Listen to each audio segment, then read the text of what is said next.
Oh my goodness! It's your third and final after show here on JLJ Media for the Soap Block. It's James B. Spotlight. I'm James Lott Jr., of course. You know who the fuck I am. But we're here with my house husband, Frank Moran. Oh, Frank. no place else I'd rather be. And we have a guest. I'm wearing his shirts. He's wearing his shirts. He has so is it still called Suds in the Square Circle?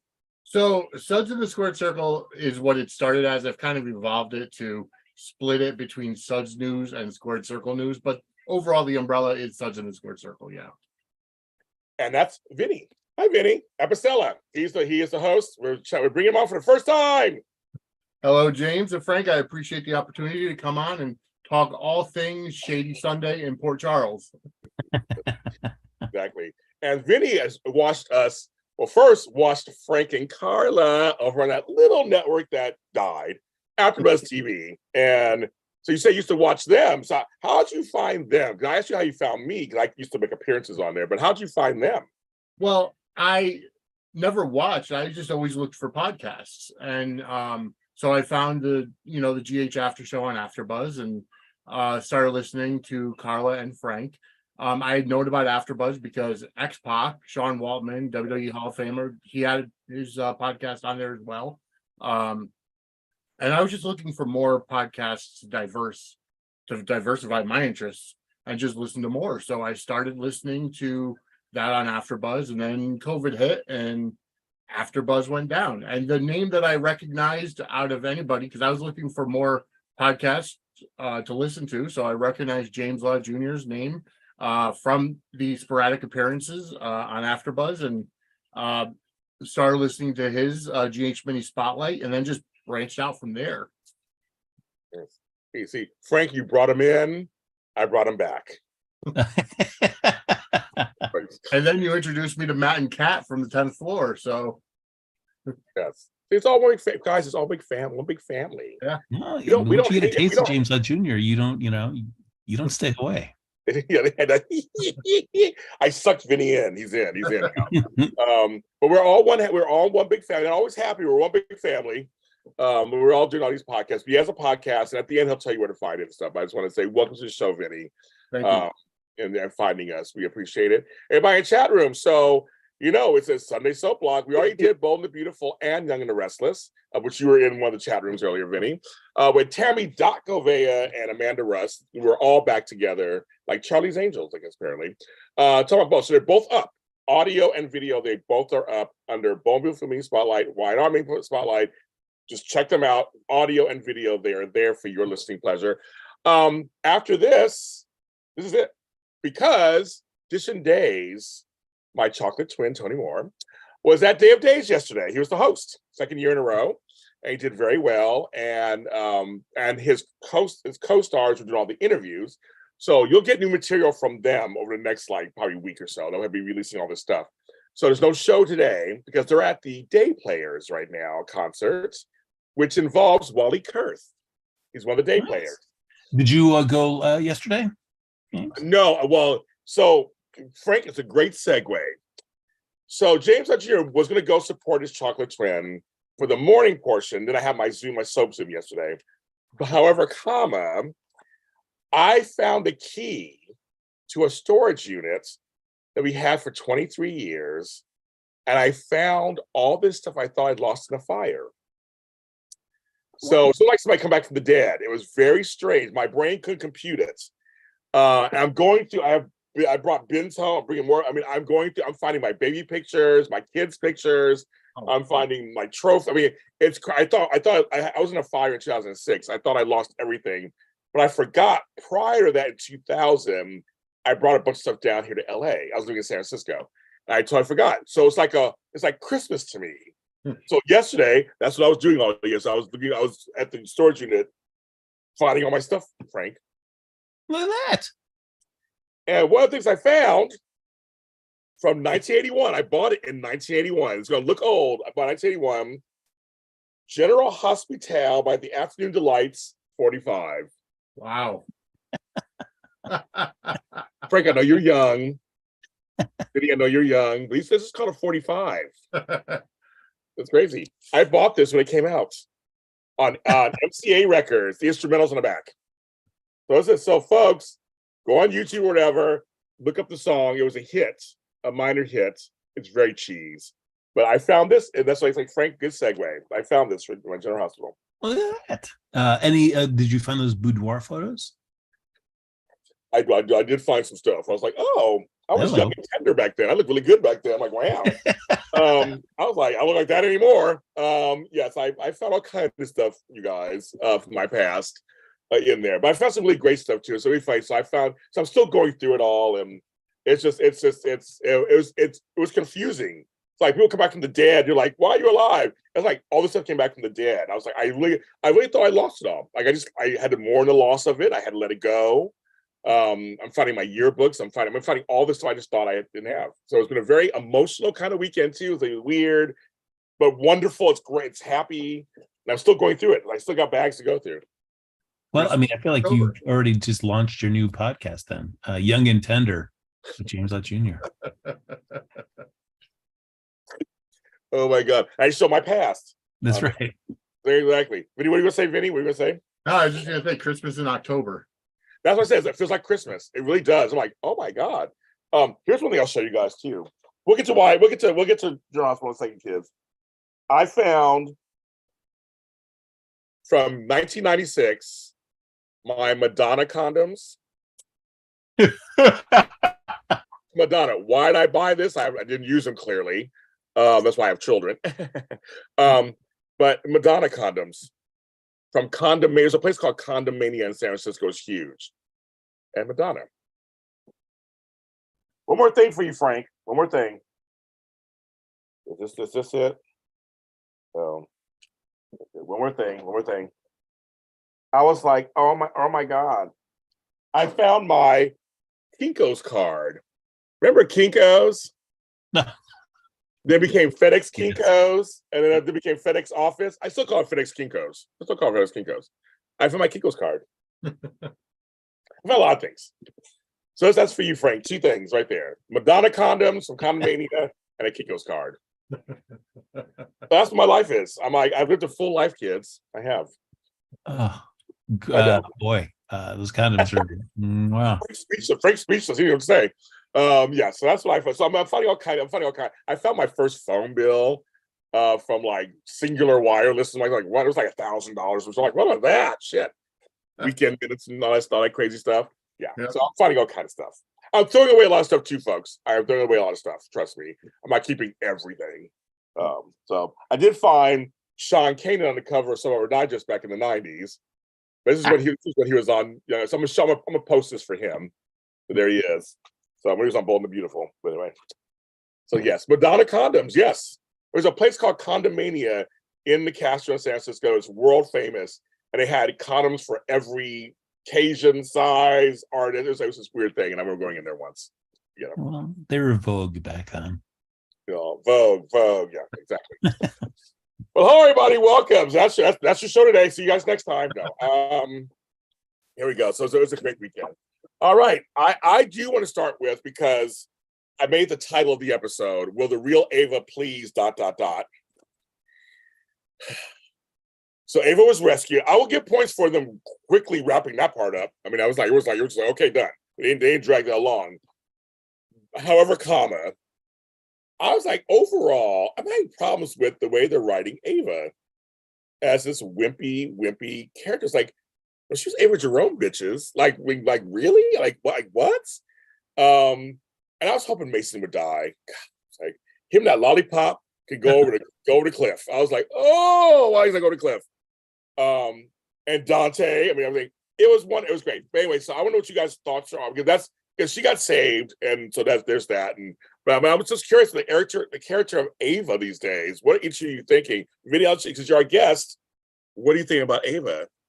Well, I had never been Ava had never been a favorite character of mine. Although I think that she started softening up after Kiki died. I know there were bits and pieces lately where she's sending messages like, I'm Ava Jerome, you don't want to mess with me, and all that, but she's still it's almost like because she jumped into the whole thing with Nicholas, and then she killed Nicholas and got scared, which is weird because obviously they lost the body, supposedly. Right. And then all of a sudden she's in bed with Austin, and it's almost like they're writing her like one of these damsels in distress, and that's not the Ava Jerome character. She's basically the mob princess that they were trying to make Kristina be years ago, and she's the actual mob princess because of her family heritage. She was stronger than Julian, in my opinion, at the time, but yet now it's just like every other female on the show. Every other female with the exception of Diane, but outside of that, every other female on the show needs a man to rescue them, and it's sad. There's no separation between the female characters for the most part. It's funny when they had that chick slap Ava. I was like, okay, does this bitch know who Ava is? Like, yeah. Like, I mean, yeah, it was a side character, this Betty chick or whatever. It was a side character. And it was like, she just took it because she's scared. And this whole Austin thing, like, Ava would have bitten back more. Yeah, she softened a bit. I mean, yeah, she softened in some ways, yes, which is fine. But I'm like, she's Ava Jerome. Frank, what are your thoughts about that? No, I agree, because it's like, I really want to see those reactions where it's like, yes, she may be softer. She may be, for Avery's sake, trying to be more present and better parent. But, you threaten what's hers or push her around, best bet that she should be coming for you. And it is a shame that the storyline kind of went that direction, because it's for as many times as she would get in Austin's face and say, like, I need to know you're working for her. Like, oh, if you screw around with me, then I'm going to do this. And then nothing really came of it. And it's a bummer. I want to see Ava kicking some butt. She can still be an interesting character and a quasi hero if the show's wanting to go that way, but still be complex. We're seeing Sonny, everybody, the gangster, the mobster with a heart of gold, that he can still do all this stuff, but then turn around and then still be that caring, nurturing friend and father that everybody loves. You can do the same thing with Ava, and it's fine. Completely agree. Any more thoughts on that, Vinny? I was just thinking about it. I'm like, why? I would love to see Ava get her backbone back and see something between her and Miss Wu. If Ava actually wants to, whether it's get back in the business or just show her strength and show her family, like, I would love to see a feud or some kind of a story between her and Miss Wu, as if Miss Wu is coming in because she wants to buy the Savoy so hard from Curtis, knowing that Curtis is so important to Trina. Have Ava step in and be like, we already know Marshall's, fighting Miss Wu at every corner, and Stella kind of put her in her place. But those characters aren't strong enough to actually stop the character of Miss Wu from getting what she wants. Ava, knowing that, if Trina confides in her and says, Miss Wu's trying to buy the Savoy, Curtis doesn't want to sell, that hopefully I would love to see that kind of kick Ava into that level, that gear of like, hey, back off. My last name used to hold water in this town, and you're pushing it towards a family I care about. That's a good call. I like that. Yeah, because it's I don't like Sonny still cares about his family, but it's not stopping him from doing all the stuff that he usually does. I would hate for Ava to just kind of like, well, I'm worried about Avery, so I can't really do anything. I just have to be just, above the board art dealer, and that's it. That's all I can be. Like, no way. Let's see her get her hands dirty sometimes. Yeah, I don't like this. And you're right. Jason's been recently doing this whole kind of wimpy women routine. I know that a lot of female viewers are tired of too. I've seen it. I've seen the writing. They're tired. It's like everybody needs help from a man, and all that stuff. It's just I just think it's more of us is great.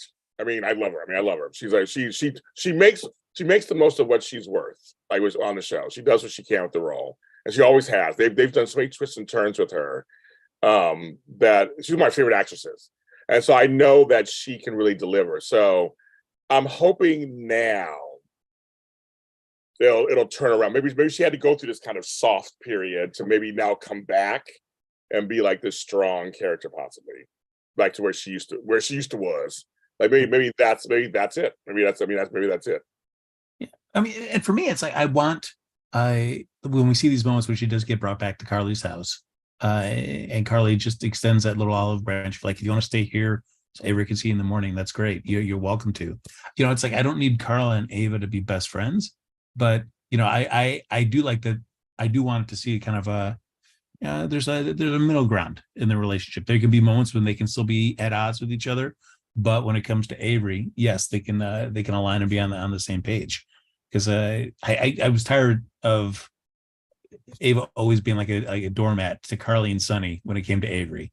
Mm-hmm. Those scenes were just excruciating. So this, where it can be a little bit more of a common ground kind of relationship, I find much more enjoyable. Oh, I love it. Go ahead, Vinny. Go ahead. No, I was going to say it would have worked, Carly and Ava, not necessarily being best friends, but being on the same page when Sonny was in Nixon Falls.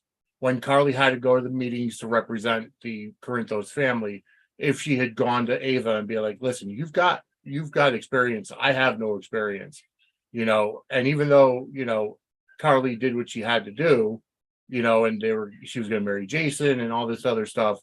It would have been nice and I love Jason as a character, but it would have been nice to see her go to another woman and go to Ava and be like, I need your help. Sonny's gone. I would love, we don't like each other. We get along for Avery's sake. Let's kind of, in order to protect the family, let's work together to make sure that the Corinthos territory stays safe while Sonny's, now that Sonny's dead, because he was presumed dead at the time. But that would have been a great story arc to see them working together instead of Carly trying to do things on her own and being forced to marry Jason and all that happiness. Well, she loves Jason, so I mean that. I think that part was going to happen anyway. That part was going. I mean, once Sonny was gone, it was time for Carly and Jason, and all those. Now she's with Jason Light, so yeah. Well, we'll get to that. Well, with Ava though, I agree with Frank. I really enjoy that Carly and Ava put aside their differences when it comes to Avery. Yeah. She does care. And when she said you can stay here if you need to, that was very genuine. It was like Carly's like, yeah, you've been through a lot, girl. It'll be good for Avery if you're here. There was I didn't feel any animosity. It was like mother to mother. It felt like mother to mother. There you go. And it was very cool. And they seem to do that. They seem to do that all the time. When it comes to Avery, they work it out. And I like the fact that Sonny and Carly are over. They're over. They seriously are over. She's with Drew. I don't know if that's going to last forever, but she's with Drew. But he's with Nina, and I really don't think they're going to break them up anytime soon. I don't care if we'll get to the secret and all that, but I don't think it's going to break them up. I think that Carly and Sonny are also coming back to the place of we're co-parents, they're friendly, they have a long history, and I think the romance is over. I think that's it. But I said the last time you break up Carly and Sonny, that's be the last time. Mm-hmm. They've been broken up together so many times. It was like if you're going to break them up again, it has to be almost a permanent situation. That's what I always thought, and it seemingly seems that way.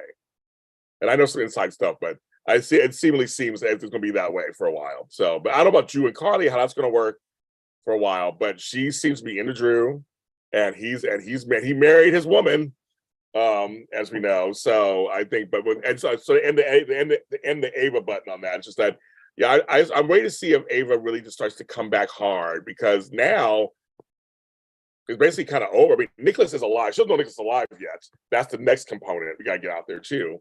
I think once she knows Nicholas is alive, maybe she talks to Laura, and Laura tells her, "Oh no, we didn't see him, but we heard he's running around," and that may change the tide too, right?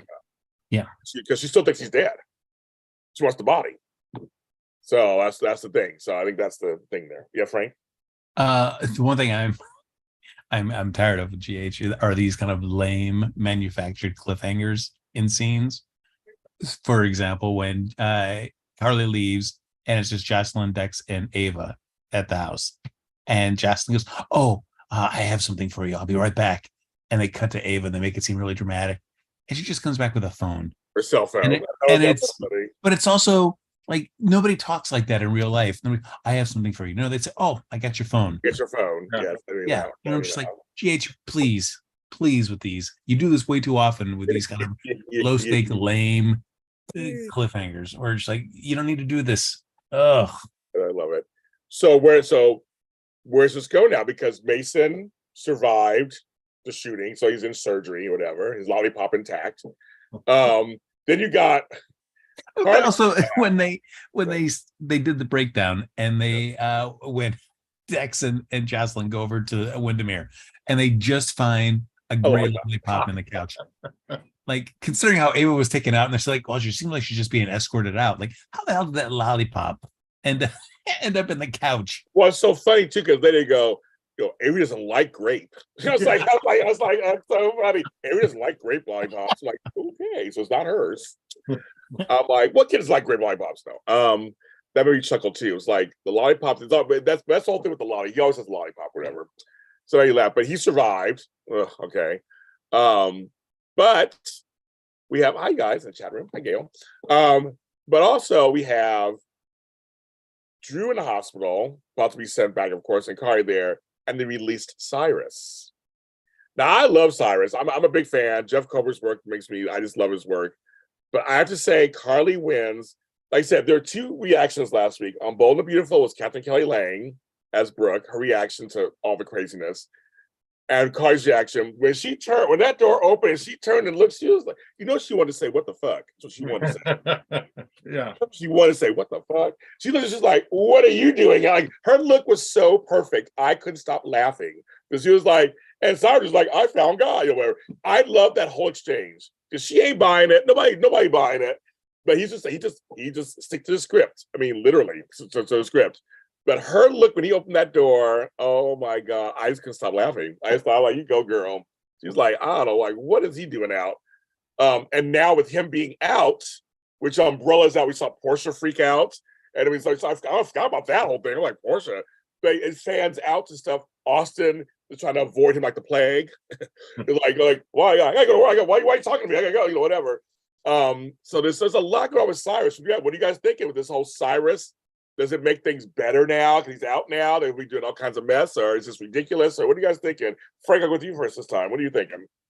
I mean, I guess it'll be more interesting to see him other than in Pentonville. But this did remind me of the stuff that does kind of grate on me, so to speak, with Cyrus. As much as I enjoy Jeffrey Coburn doing his work in those scenes, they write those scenes where they have Cyrus has he lacks the ability for being this amazing mob boss to read the room, where he just stays in these conversations for way too long. Yeah, he does. And you're just like, and these scenes just become ugh, come on. Any other person would just say, please leave, or any other person would be like, all right, this is going nowhere. I'm gonna out. I've put in my little burn. I've made my point or whatever. But no, he still sticks in there and just keeps going. You're like, geez, Louise, let it go already. But you don't think it's partially because he's doing it on purpose, maybe? Or do you think he's oblivious? I don't know. The way they write it, they go on way too long. Like, we get it, guys. You got Cyrus to kind of just throw his little dig in, but no, he's going to stick around for a little bit more. Oh, all right, we're just going to keep going. Great. He's all Mrs. Corinthos. Oh, I mean, Spencer. Vinny, what do you think about the whole Cyrus thing? I am thoroughly enjoying Cyrus. Jeff Kober is a phenomenal actor. I actually put out a couple of posts this week, and I mentioned on one of my daily updates. In my opinion, that the character of Cyrus is, and I'm sorry to say this, Triple H, but he's the cerebral assassin. He is just playing the role that, we know that he's not a child of God or a pastor. We know that he's really, pulling strings behind the scenes. He got the warden into the position of warden at Pentonville. We know that he's the one that was behind the kidnapping of Ava, and the fact that Austin has Nicholas, and we know that he's still pulling strings from inside Pentonville. But to come off as this, holier than thou, I found God in prison, and I've turned my life around. I gave away all my money to charity. My brother Martin has the proof, and coming off as that way, trying to put everybody at ease. It's like he's trying too hard, and I agree that he doesn't read the room enough to just say, hey, I've said my piece, I'm going to go. He's trying too hard to portray, a pastor. But we also know that in some situations, there are actual pastors out there that don't know how to leave when they say they're. Yeah. So it plays into the character that he's trying to play, and it's working. It's like everybody doubts it, but as long as he keeps it up in front of everybody, they're not going to see what's coming next. And honestly, I think it's going to be a big thing coming next for him. Well, who do you think? Okay, this is the major thing. Who is his boss? I already heard the rumors. I've heard rumors, but I'm going to take to what you guys think. I've heard the rumors too. I've heard it could be Alcazar. I've heard that it could be other people. But I'm not sure. I wouldn't mind seeing him as the boss, since he's the one pulling the strings already. Right. But now that we're kind of putting two and two together, that he's involved with Pikeman, seeing as Sonny leaked the information to Betty, that the false information to Betty that got back to Cyrus, and they were able to call the FBI or NSA or whatever it was. NASA, I don't know. Yeah. So we know that he's involved with Pikeman. So now the question becomes, who's Pikeman? Right. The storyline's going on way too long, in my opinion, where they get the beats going and then they stop it for a while and focus on parts of it. And I would assume in the next week or so, next month or so, they're going to come back to, again, another Pikeman shipment gone wrong or whatever. And then we'll find out who's really behind it. Me, I wouldn't mind it being Alcazar, especially with, the revelation from 10 years ago that, Tomas Delgado from One Life to Live could have been Alcazar under witness protection or as a pseudonym. So it could go either way. I wouldn't mind seeing an old name come back though. Yeah, they show that one scene. I think the rumor is it's Alcazar. That's the rumor, of course. That's the rumor. I don't know yet. Ted King has been seen at the studios, so I don't know what that means. Could we just visiting friends, Frank? I don't know. But this Pikeman thing has gone on a long. I'm ready for. Because even remember Valentin was part of Pikeman. I'm over the whole. If I never heard the word Pikeman again in my life, I'd be happy. What are your thoughts on this whole thing, Frank Moran? Yeah, it's from the days of Valentin, with his playing that French captain. Oh my God! It's it's. I forgot about that. Yeah, it's all just been circling around this. So yeah, anything that can kind of get us off of this and just onto the next chapter of whatever the storyline's supposed to be would be phenomenal. Yep. Leading to, let's start moving over a little bit. We're going to mention, because there's just that going on. There's so many ways to go. We'll go with Sona. Let's go with them. They are married. Michael bullies Martin, which again made me laugh a little bit. I was a parent teacher. Attorney-client privilege, just broken, with the mention of Sonny's name. Michael decided to use his dad in there, whatever. And he knows it's Nina. So he has some Michael information. Go ahead, Frank. What frustrated me about that scene, though, was that, yes, Michael drops the veiled Sonny threat on Martin. Why Martin doesn't say, by the way, my sister's also the mayor who's really close with Sonny. So if Sonny were to do anything to me, she would not be thrilled with that either, and would bring a bunch of heat down on Sonny that he would not want. Why Martin? They don't write Martin that smart. I don't know. That's what frustrated me about that scene. I think Martin's going through a lot of stress right now, though.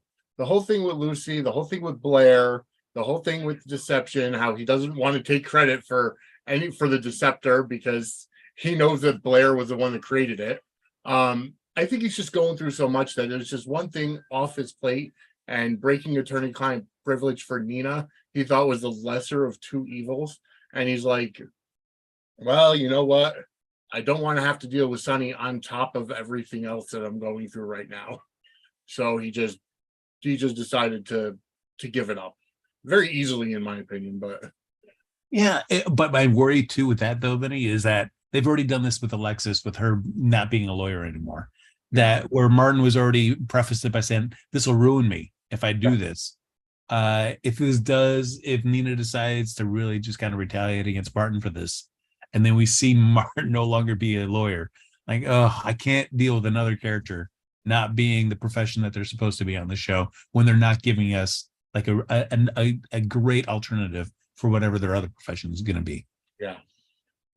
What the problem for me is, there's many problems, but the problem for me is the story's gone too long, obviously, number one. But it's like, you're right. They put in dialogue things like, it'll ruin me if you do it. And he just tells anyway. I mean, it's okay. His life won't be ruined, obviously. And seconds after, it's not even long. Why would say that? Number two, I wish Lex was a lawyer again. I'm tired of this whole running the business thing over there. I don't know. I need something exciting to happen. Nothing's exciting's happening. It's all just, I'm not excited. I'm ready. I want to get excited. I want something needs to happen for me to get excited about the storyline. I mean, as we're talking about Sona, but I will sidestep for a moment because we were talking about the whole Drew and Carly and stuff of it. That seeing Alexis working right there in that interview with that judge, even though I have issues with the way how that scene was resolved and set up, way too rushed. Yeah. But the idea of Alexis actually being a competent investigative reporter or a crusader for justice could be interesting if it was written so much better.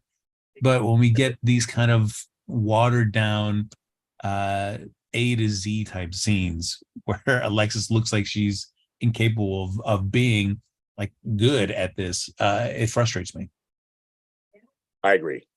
I totally agree. But I think Sona are going to stay together. I don't think they're breaking up. They got married.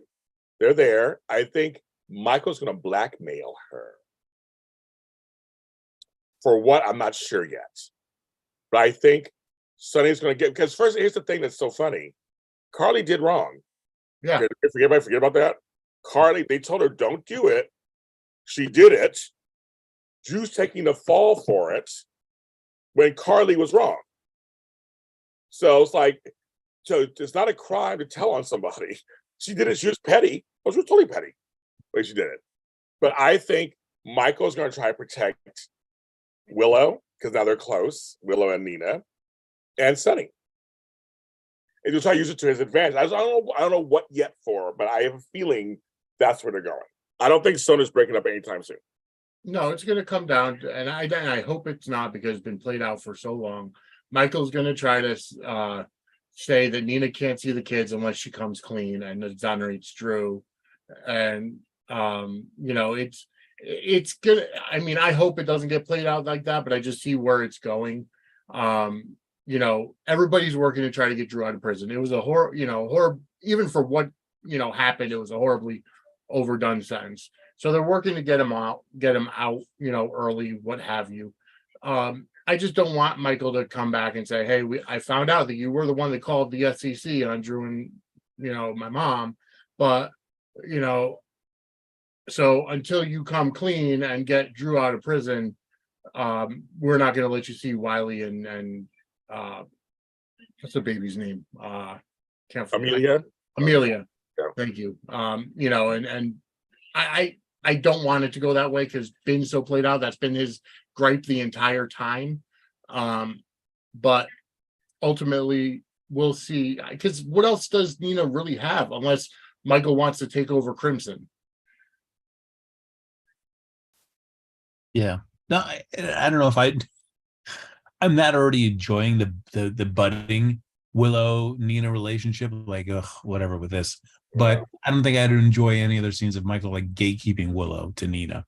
That would also be then tiresome to see those scenes where why isn't Nina coming over more? Why aren't I seeing her more? The kids miss her. What's going on? I don't. And then Nina with her really inability to be able to play cool in any scenes where a secret might be in. Oh, those scenes. To see those come up in the future, I dread those already. Yeah. Yeah. I don't know. I just think that it's a new mic. It's Mike. It's a new mic. But right now, I don't think they're gonna break up right now. But I don't know. I just think I think it's a different mic now. I mean, different mic, different Sunny now. So it's gonna be different. So I don't know. But I think the show's investing in them, and I can tell you from behind the scenes, Maurice Bernard's happy with the storyline. So I can just tell you that right now. So he's happy with the storyline. So it's going to last for a while at least. I don't know what's going to happen in the future. I'm a crystal ball, but for now, they're staying together at the moment. But we can't not just mention Sona without mentioning something that seemed kind of romantic at first, but now seems kind of creepy. That's Blaze just showing up in Puerto Rico. Like visiting her grandma, she's fiery. Creepy. Her abuela. Honestly, I'm enjoying that storyline. I think, and I've already come up with their hashtag craze. I think craze is going to. I think it's money. Craze. I like that. I like Blaze when she was on with Chase. I like the character. It was something fresh come in, and the fact that they brought her back. And it's funny because I've mentioned on my podcast that from the very beginning you were sensing the flirtation between Kristina and Blaze, and my co-host never even picked up on it, but I did. And I'm like, yeah, I think that is money, and it's going to lead into Kristina's LGBTQIA youth center. Although I have a gripe about that I've been very vocal about on my podcast. But I think it's going to play into that. And I really enjoy their chemistry together. I like that Blaze is getting more involved. She's going to become the new face of Deception. And I likened it. Something I'm going to say on my podcast later on today is Deception bringing Blaze on with all of her following and everything is similar to WWE signing Logan Paul. You're bringing in an established brand already to come work for your company.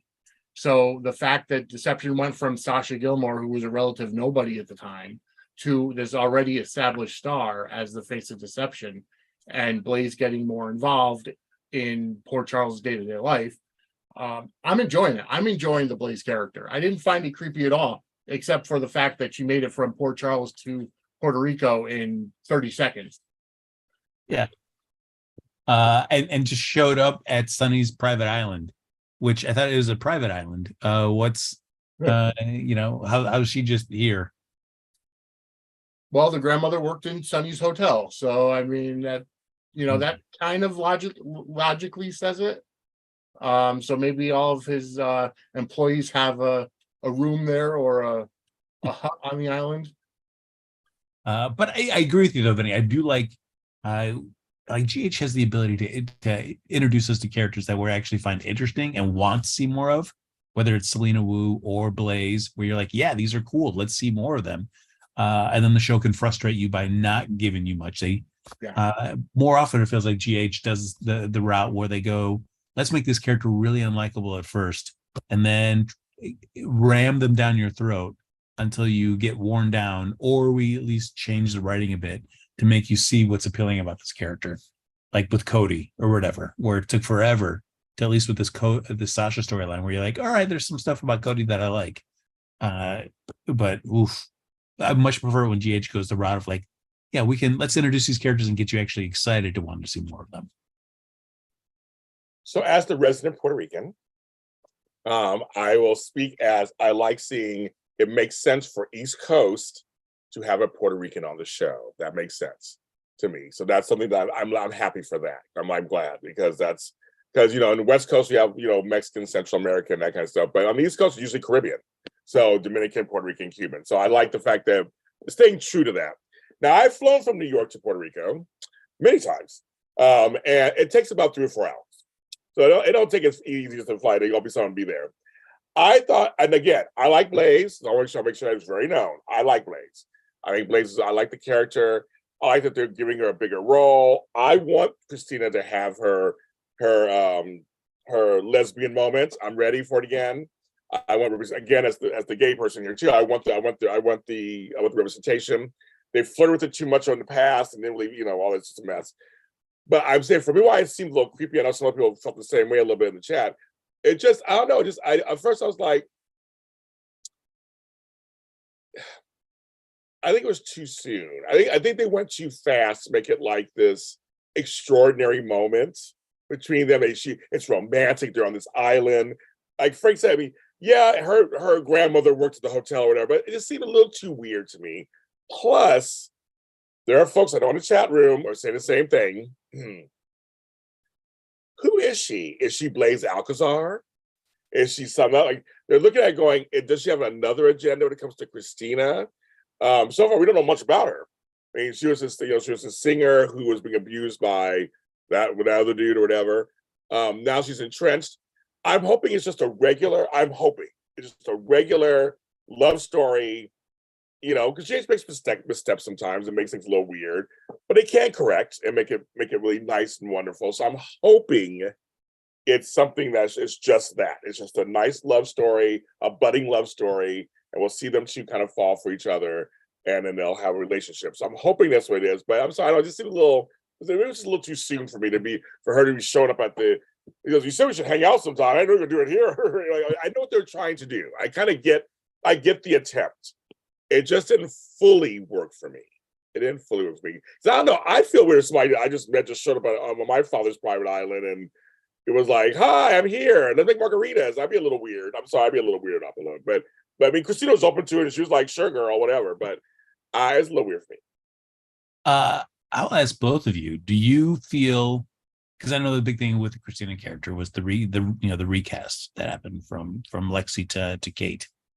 Do you think GH knew that they wanted to play the storyline? They felt like Kate kind of played better, looked more adult next to Blaze, and that Lexi may not have been able to look correct, at least age-wise, and the way she kind of rate came off of.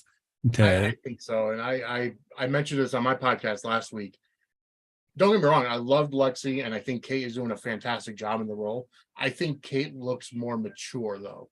I think, looks-wise, she looks a little older than Lexi, and she looks like she brings a little bit more of a maturity to the role in looks-wise. I mean, Kristina's still like a bull in a china shop, but looks-wise, she does. She looks like she brings more maturity to the role. And I think I that's my take. And I said it last week. I think that's one of the things why they ended up recasting.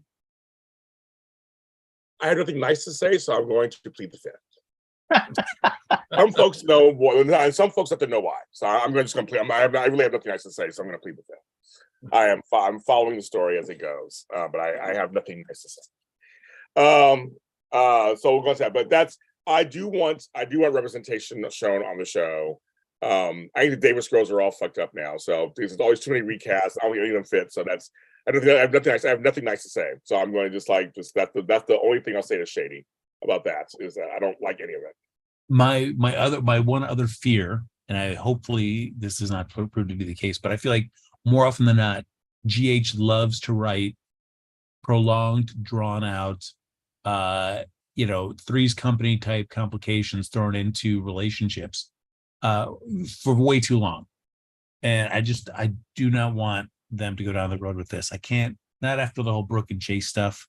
That please do not start writing that story them like this, where there's just these misunderstandings, we're on and we're off, and you suck out any of the interest that you get between two characters. You're like, you wanted to see these characters together, and then GH gets you excited and then absolutely kills your enthusiasm. Because you said something that makes sense about Cody. I think everyone can agree. I mean, it's one of the few times like everybody can agree his entrance was not good. No. Him and Britt were not good. I mean, all that was not good. Now I can like him. I feel like now they're just writing him, and they made us root for him and Sasha. Connecting him to Sasha, say that 5 times fast, was the smartest thing they could do, because she's such a beloved character, and she was so put upon that she did need somebody to F and save her, so to speak. And so I think this part was good. Like, this was good. At first I was just like, I remember him from Life to Live, he was fine, Josh Kelly, everything. But I was just like, I'm not that excited. Now I'm like, I am curious to see what they do with them. So Frank, I'm with you on that. I was kind of like, they can write, sometimes they can do things that characters like what, but now it's like settling. And like, okay, I'm same with Sam and Dante. I was not a fan of theirs in the beginning either. I don't mind them so much anymore. Like, they're okay to me. Like, now it's like it's fine. Go ahead, Vinny. Actually, one thing before we move on to something else, I did want to bring this up. I mentioned that I have a gripe about Kristina's LGBTQ youth center thing. Not a bad gripe in terms of the concept of it. I feel they're doing too much of it off screen. Oh yeah. Like, I feel like they're setting up too much of it off screen. Like when and I mentioned this on my podcast and when I was on Block Talk Radio, was that the conversation to get Terry on board with the board of directors should have happened on screen. We should have seen that. Instead of her just at the hospital saying, I have a meeting with Terry, and then 5 minutes later, yeah, she agreed to be on the board. Well, she alone represents the LGBTQ community, being a trans woman. Yes. So I understand scheduling conflicts, and I get all that. But why couldn't they make it so that we saw that conversation? Because I think it would have had more of an impact, and that whole storyline and the whole her starting that kind of youth center, it would have made a huge impact just to see that kind of conversation on screen. And I'll ask you, James, as the resident representative of that community, how do you feel about them doing a lot of it off screen? They should ask that. This I will speak on, not be the fifth. How do I want to phrase this? Okay, so other than Days of Our Lives, all the other soaps are very lacking in the alphabet representation. Lacking. Mobile has none. You're a fashion house. You have no gay people there, really, Los Angeles. I always say it all the time, like, you guys handle fashion. There's like not a gay person. I get it. Straight folks can design. I get that, but not even a gay assistant. Y&R, Taraya, where have they been? They're gone. At your hospital, basically, where's Brad? They've killed everybody else. There's no Lucas. Like, where's everybody? Felix, everybody. So for me, it's a piss poor job, representation-wise. And you're right. There's a chance, not even just tell story, but also to kind of a little bit educate a little bit. That's what daytime does. They do both in some cases. And this could be an interesting story because she said she was gathering a board of directors. Mm-hmm. And so it's like, well, we should see who she talked to, who would turn her down. Were there some bigots in there? Like, I would have loved to see that big story. Mm-hmm. That's realistic, especially in today's times. So I think let's play it out. Let's show all the sides of it. Not even just the one side. Let's show all the sides of it and how Kristina maneuvers. We had a few episodes of her, go to her paperwork and stuff, and how this is so crazy. And then they just switched her onto this whole baby thing. It's like, no, let's keep her over here handling the stuff and how she runs the bar. And that could be really interesting. And they keep mentioning it. Yeah, and Terry is on the show. She's the T in the alphabet. But yeah, why not have Brad? Why not find Felix? Like, bring him on for a few hours. Like, let's find some of the folks, because this is a thing that she's doing, and we're just not seeing it. So I think they get a grade F for this, because it's just like it's almost like it's just part of her story. Like we're just like, so it's just what she's doing. It's just part of her story. Like it's not any real substance, because like we'll wake up one day and all of a sudden there'll be a center. Yeah. They'll build a set. There'll be a center all of a sudden. There'll be a center. Right. They have a whole thing of doing that. And so there are a lot of folks who are of the alphabet who watched soap operas, and they just don't.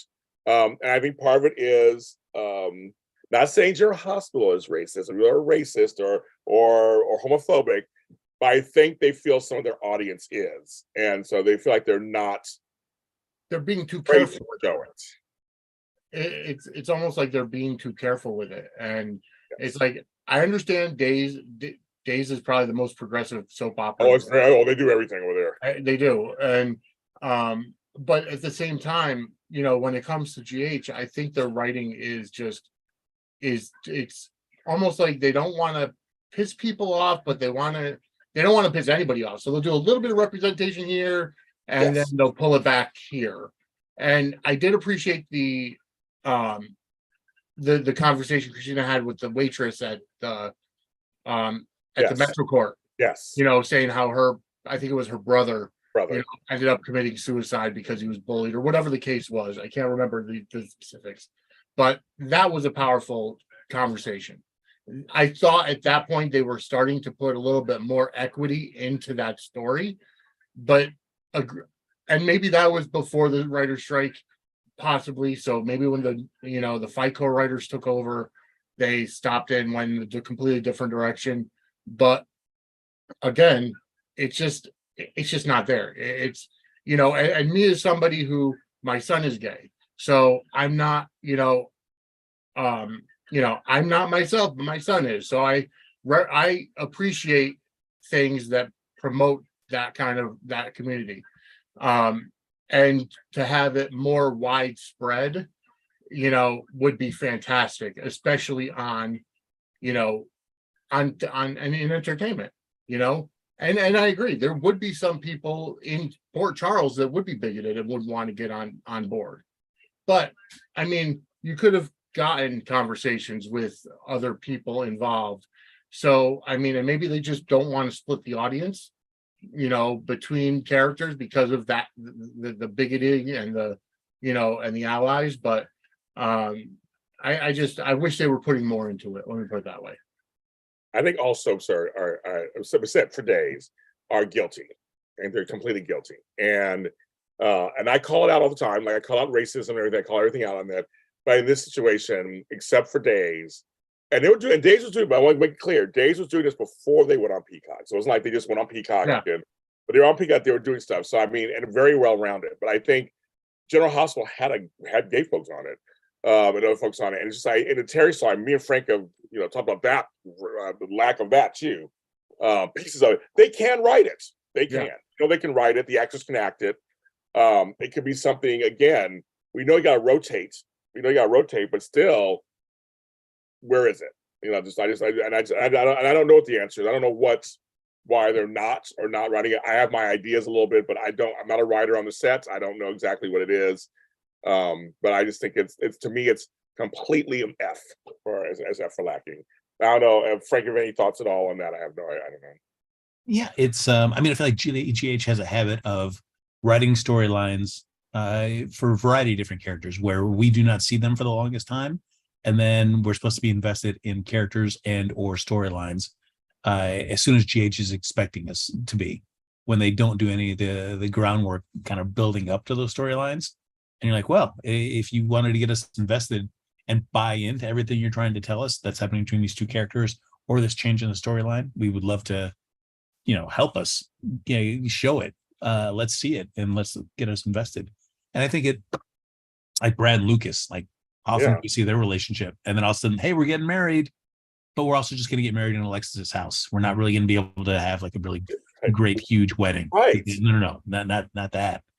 Because I think at its best, soaps are like any great, fiction, can take a storyline that really resonates, very popular and current and of the moment, and present it in a way to challenge viewers, where it's, they might not want to deal with it in real life, but seeing it happening to characters that they've grown to love and become invested in can help them reach different levels of understanding. And I feel like soaps at its best can really do that.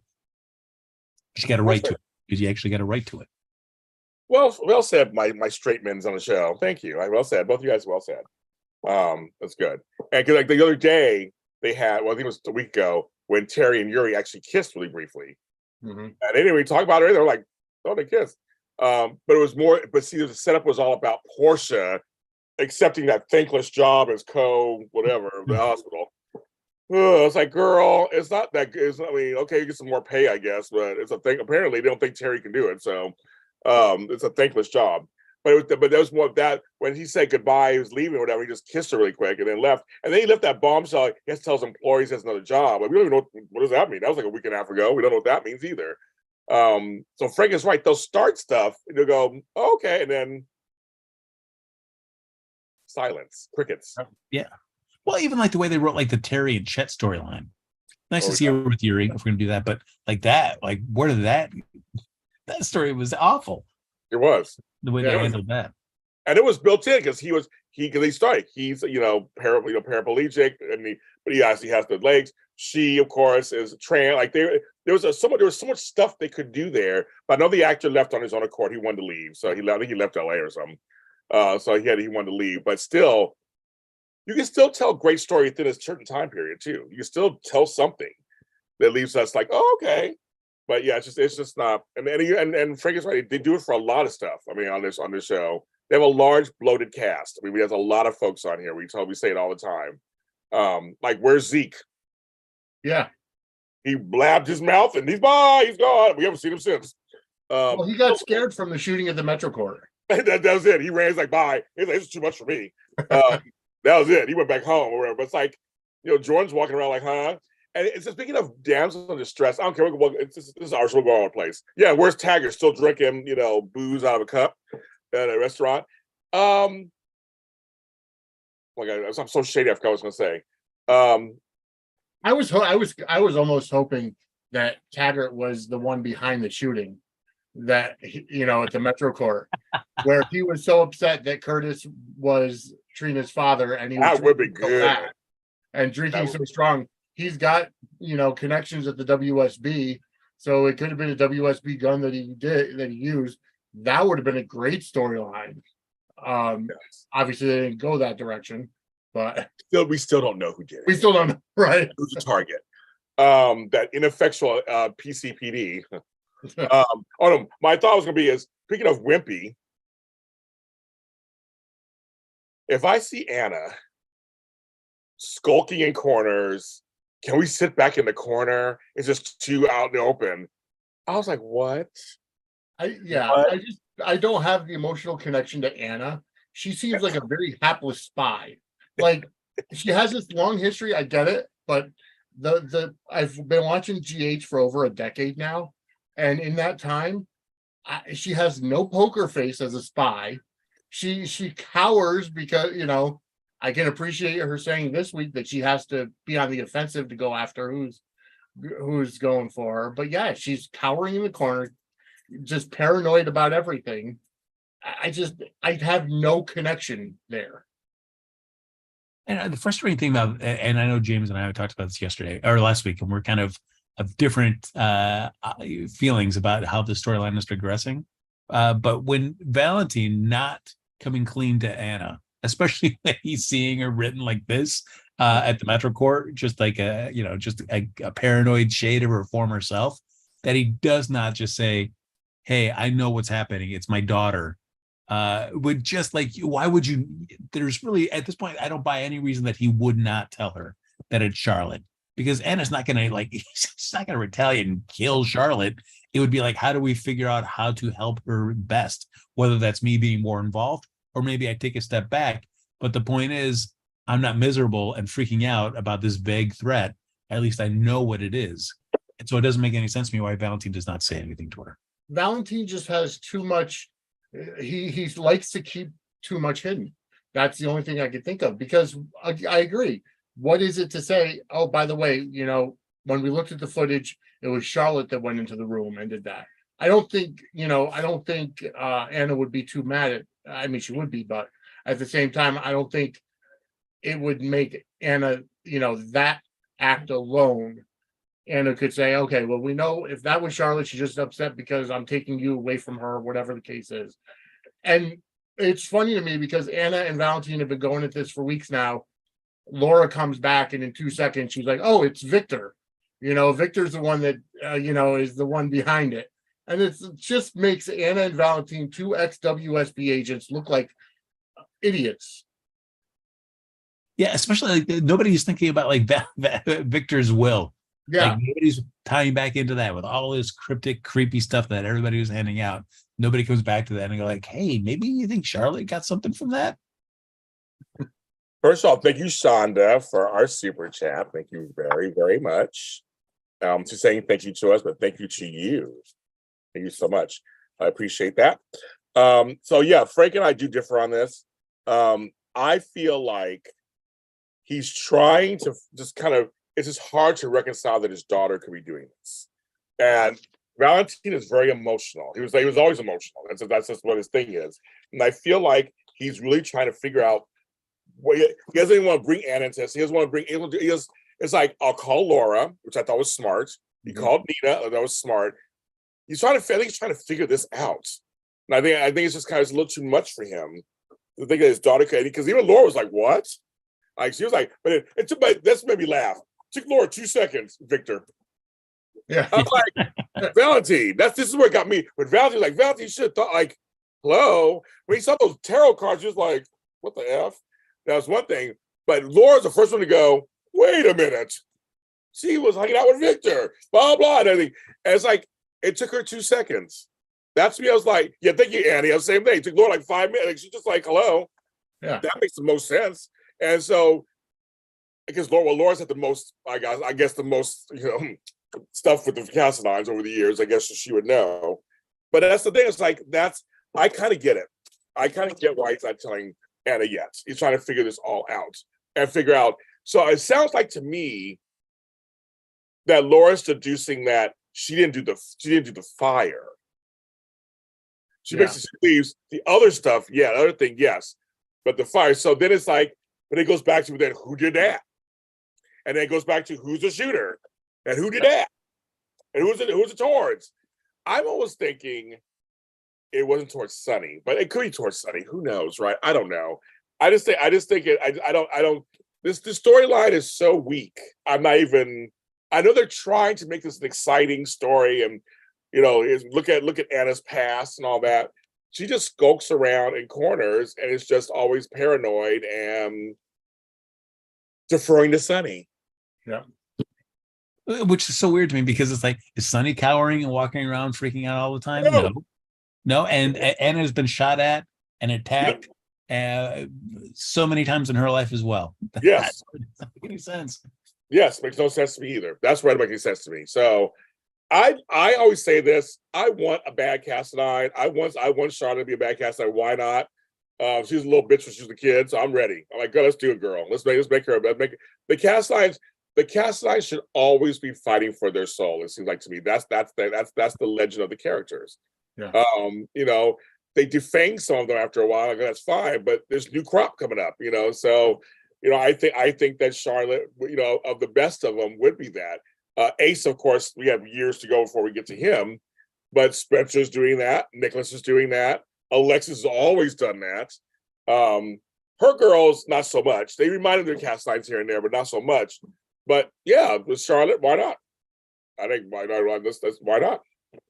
It's and soaps always do this where it's like, I can't tell you this secret because I don't want things to change or whatever whatever your variation of that is. But more often, I think that type of stuff works best where it's like, your life was going great and I didn't want to tell you this because then it would ruin things. But for Valentin not to say anything to Anna, where her life is terrible at the moment, she's paranoid and not living her best life. But instead, Valentin's gonna like, I know you were suffering, but also I'm not going to tell you something that might at least give you a little bit of comfort. Right. I'm not going to do that. It just doesn't make any sense to me why they were choosing to write it this way. Because what is Valentin's endgame going to be like? He figures out and he deprograms successfully Charlotte from Valentin's stuff. Like, oh, hey, guess what? A funny story. Way back 2 years ago, Charlotte was the one that, messed up your hotel room. That was silly little kids. But don't worry, she's mine now. But I could have told you that 2 years ago and made you a lot less, a lot more comfortable, but I didn't. So then you just need to try to figure it out on my own. Like that, it doesn't make any sense to me. And it's just going to cause more chaos in their relationship because it's going to be Anna catching Valentin in another lie. So, and it's a lie of omission this time. And if, I agree with you. If there's something that would put Anna's, a little bit of peace of mind, why wouldn't he tell her and just say, hey, we saw the footage, it was Charlotte. So, okay, that's an isolated incident. Well, now we still got to figure out who set the fire and who shot. So, yeah, no, I agree. You both are fired. Okay, let's go to the next story. I'm just kidding. The next storyline. You're both fired. I think Frank's gone. He's like, you're out. I don't agree with anything Frank says. You're fired. You're all crazy. It's just crazy. No, that's fine. I do laugh because Sonny, just on a side note with him, apparently his protection means nothing because I don't know why Anna feels safe on some level because it doesn't. I mean, Drew got beat up. I mean, hello. He didn't say anything. Michael got beat up. His protection means nothing. To me, it doesn't. Everybody gets hurt, right? Am I wrong? I don't think I'm wrong, folks. He always get hurt. So I don't know. I mean, it's kind of crazy. Call me crazy, but I think it's all just something else. Did you see anybody? Did you see anybody looking at me here at the Metro Court? Did you notice? Oh. And it just what she does, she's like, "Can we change our seats?" I was like, "Are they really changing their seats?" Gotta have your back against the wall, James. Come on. Did Wellbill Hickok teach you nothing, James? I know. I'm just like, there's something that I'm just like, okay. So yes. What's the next storyline? Am I missing something? What am I missing? I know I'm missing something. I know I'm avoiding certain people, but I mean, am I missing something? What am I missing?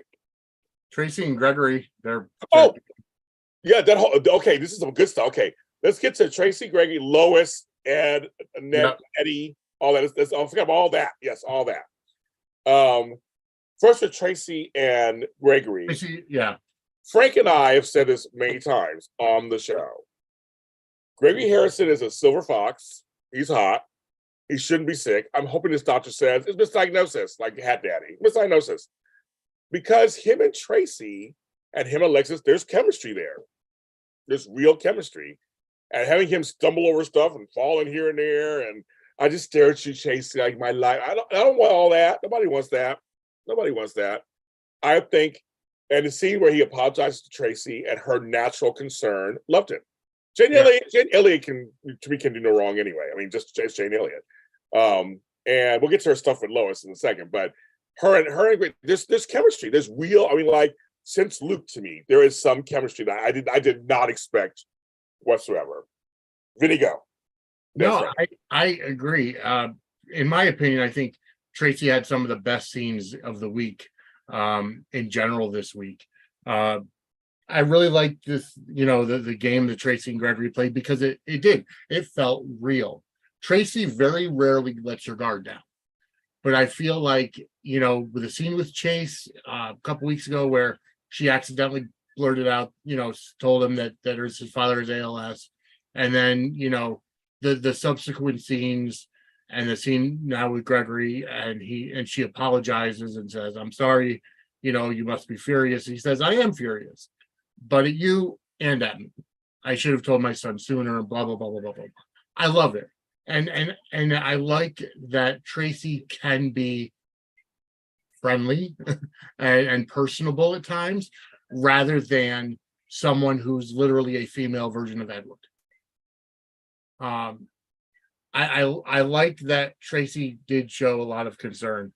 And then, going on to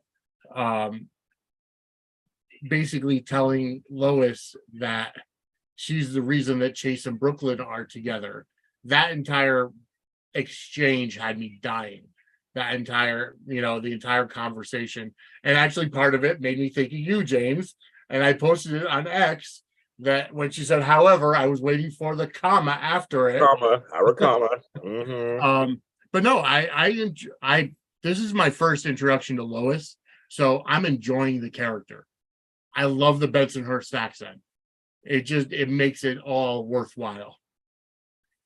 It's funny because I was saying this last week. For me, just seeing Jane Elliott and Rena Sofer 30-something years later in the same room, only soaps can do that. Most shows don't last that long, so only soaps can actually do that.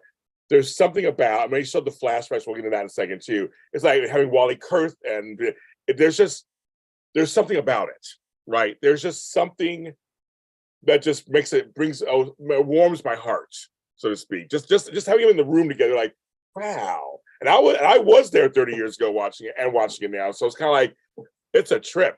I was reminded of a scene before Jackie Zeman died, where Bobby and Felicia were reminiscing about being there for each other. And they showed the scene of her finding out it was Barbara Jean.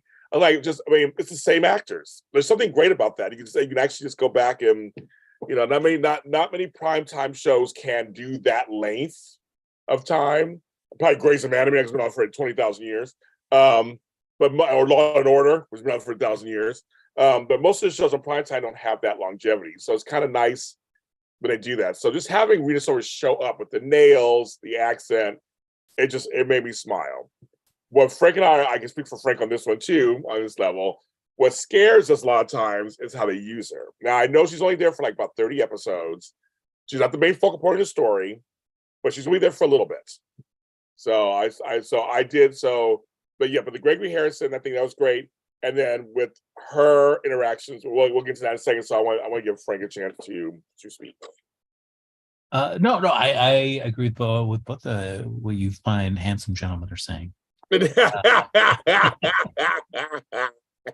What is frustrating is because we get the lip service in another scene this week too between Liz and Finn, where they talk briefly about the new doctor that they have, Gregory. It's like, oh, without you saying anything, it wouldn't happen. And so, but this is all happening off camera, which is it's just, why do we care then? Why do we even bother with this, using real estate for scenes to just do this? Like, if it wasn't going to be turning out to be anything, right. I wish it was going to be a misdiagnosis, because there's just so much better stuff to be doing with these characters, for all the reasons we've ever talked about in the past. Why Gregory's ALS storyline is not a winner for me, but it's just, I guess we're gonna keep going down this route. But what I do at least enjoy is that with kind of hard or challenging characters like Tracy Quartermain, why it's always fun to see those parts in there, those kind of cracks in the armor, those people that make their way through and build those stronger connections, whether it's Finn or outside of the family, because Quartermain's trump all, but anybody outside the family, and just seeing how loyal and protective and a defender she can be of those people is always interesting. So seeing Gregory starting to kind of worm his way in there too. I would love to see where it would go, and I just feel like it's going to be a big what could have been type of situation. Yeah, I don't know. I mean, we don't know. I mean, that's the chance you take watching the show. Very much. Now, Nettie and Lois, love it. And it needs to be married in real life. I hope there's a whole thing with their whole history, of course. It's great to see them and her approach when she was like, okay, it's just us. like I know Louis not here. And she was like trying to get out, like, that's just us. I know it's okay, you try to protect the family, but it's me. That's very much in her character, like, come on. And all the flashbacks were wonderful. Loved it. I was like, so all you guys who didn't see it got a chance to get pieces of it. Mm-hmm. And the one part that made me laugh, because they showed the aftermath of it, but when he was married to Catherine Bell and she jumped out of the cake, that was a funny, famous scene. They only showed the after that, and I was like, oh, okay, they didn't show. I guess they can't show Kayla on These Are Lives. But it was making me laugh. But I love how she played and she talked to him. And it was just like, and he was just overwhelmed. I mean, Wally Kurth plays, so he's overwhelmed by all. He's like, I'm not this guy. But I love how Lois was like, wait a minute, so you don't remember you were Eddie May before? Like we kept saying this off camera, like you don't remember that you were like it was to me it was written very well. I liked this part. And then when he left the other room and Tracy showed surprising softness to him. And just kind of like, okay, because I want to play this music. He goes, okay, go ahead. And she walks out the room. Again, she conveyed her hurt. She loves her son. Anyway, saying about Tracy. Tracy and Ned have always had this push and pull relationship, but they love each other. And Wally Kurth has told me that several times, that that's how they play it. That they kind of grew up together, so to speak, but they love each other. That's kind of the whole point. And she misses her son. You can tell she misses her son. She misses sparring with him. And the same thing about Ned is so funny is that now Michael knows it's not Ned. So what does that play into that whole stuff too? That Ned actually, because if he gains his memory, it's like he didn't do it. That's the whole point. I still laugh. My favorite, and I told Wally Kurth this, my favorite thing is when he was skipping his ass over there to tell everybody what was going on, and before he hit his head in the pool, he was skipping. He's like, "You're gonna turn all your stuff," and he was like, that made me laugh so hard. I'll never forget that scene. As he was like, because again, it was like, I'm not gonna wait. I'm going right now. They're in the other, now they're in the pool. I think that was just maybe laugh. This reminds me of that. So and all this led to this. But I just think it's again. General Hospital sometimes does have good writing, and his scenes with Leo all the time, and his scenes with Brooklyn, and some of them are really touching and great and wonderful. But then they also do other stuff. You go, at the same time.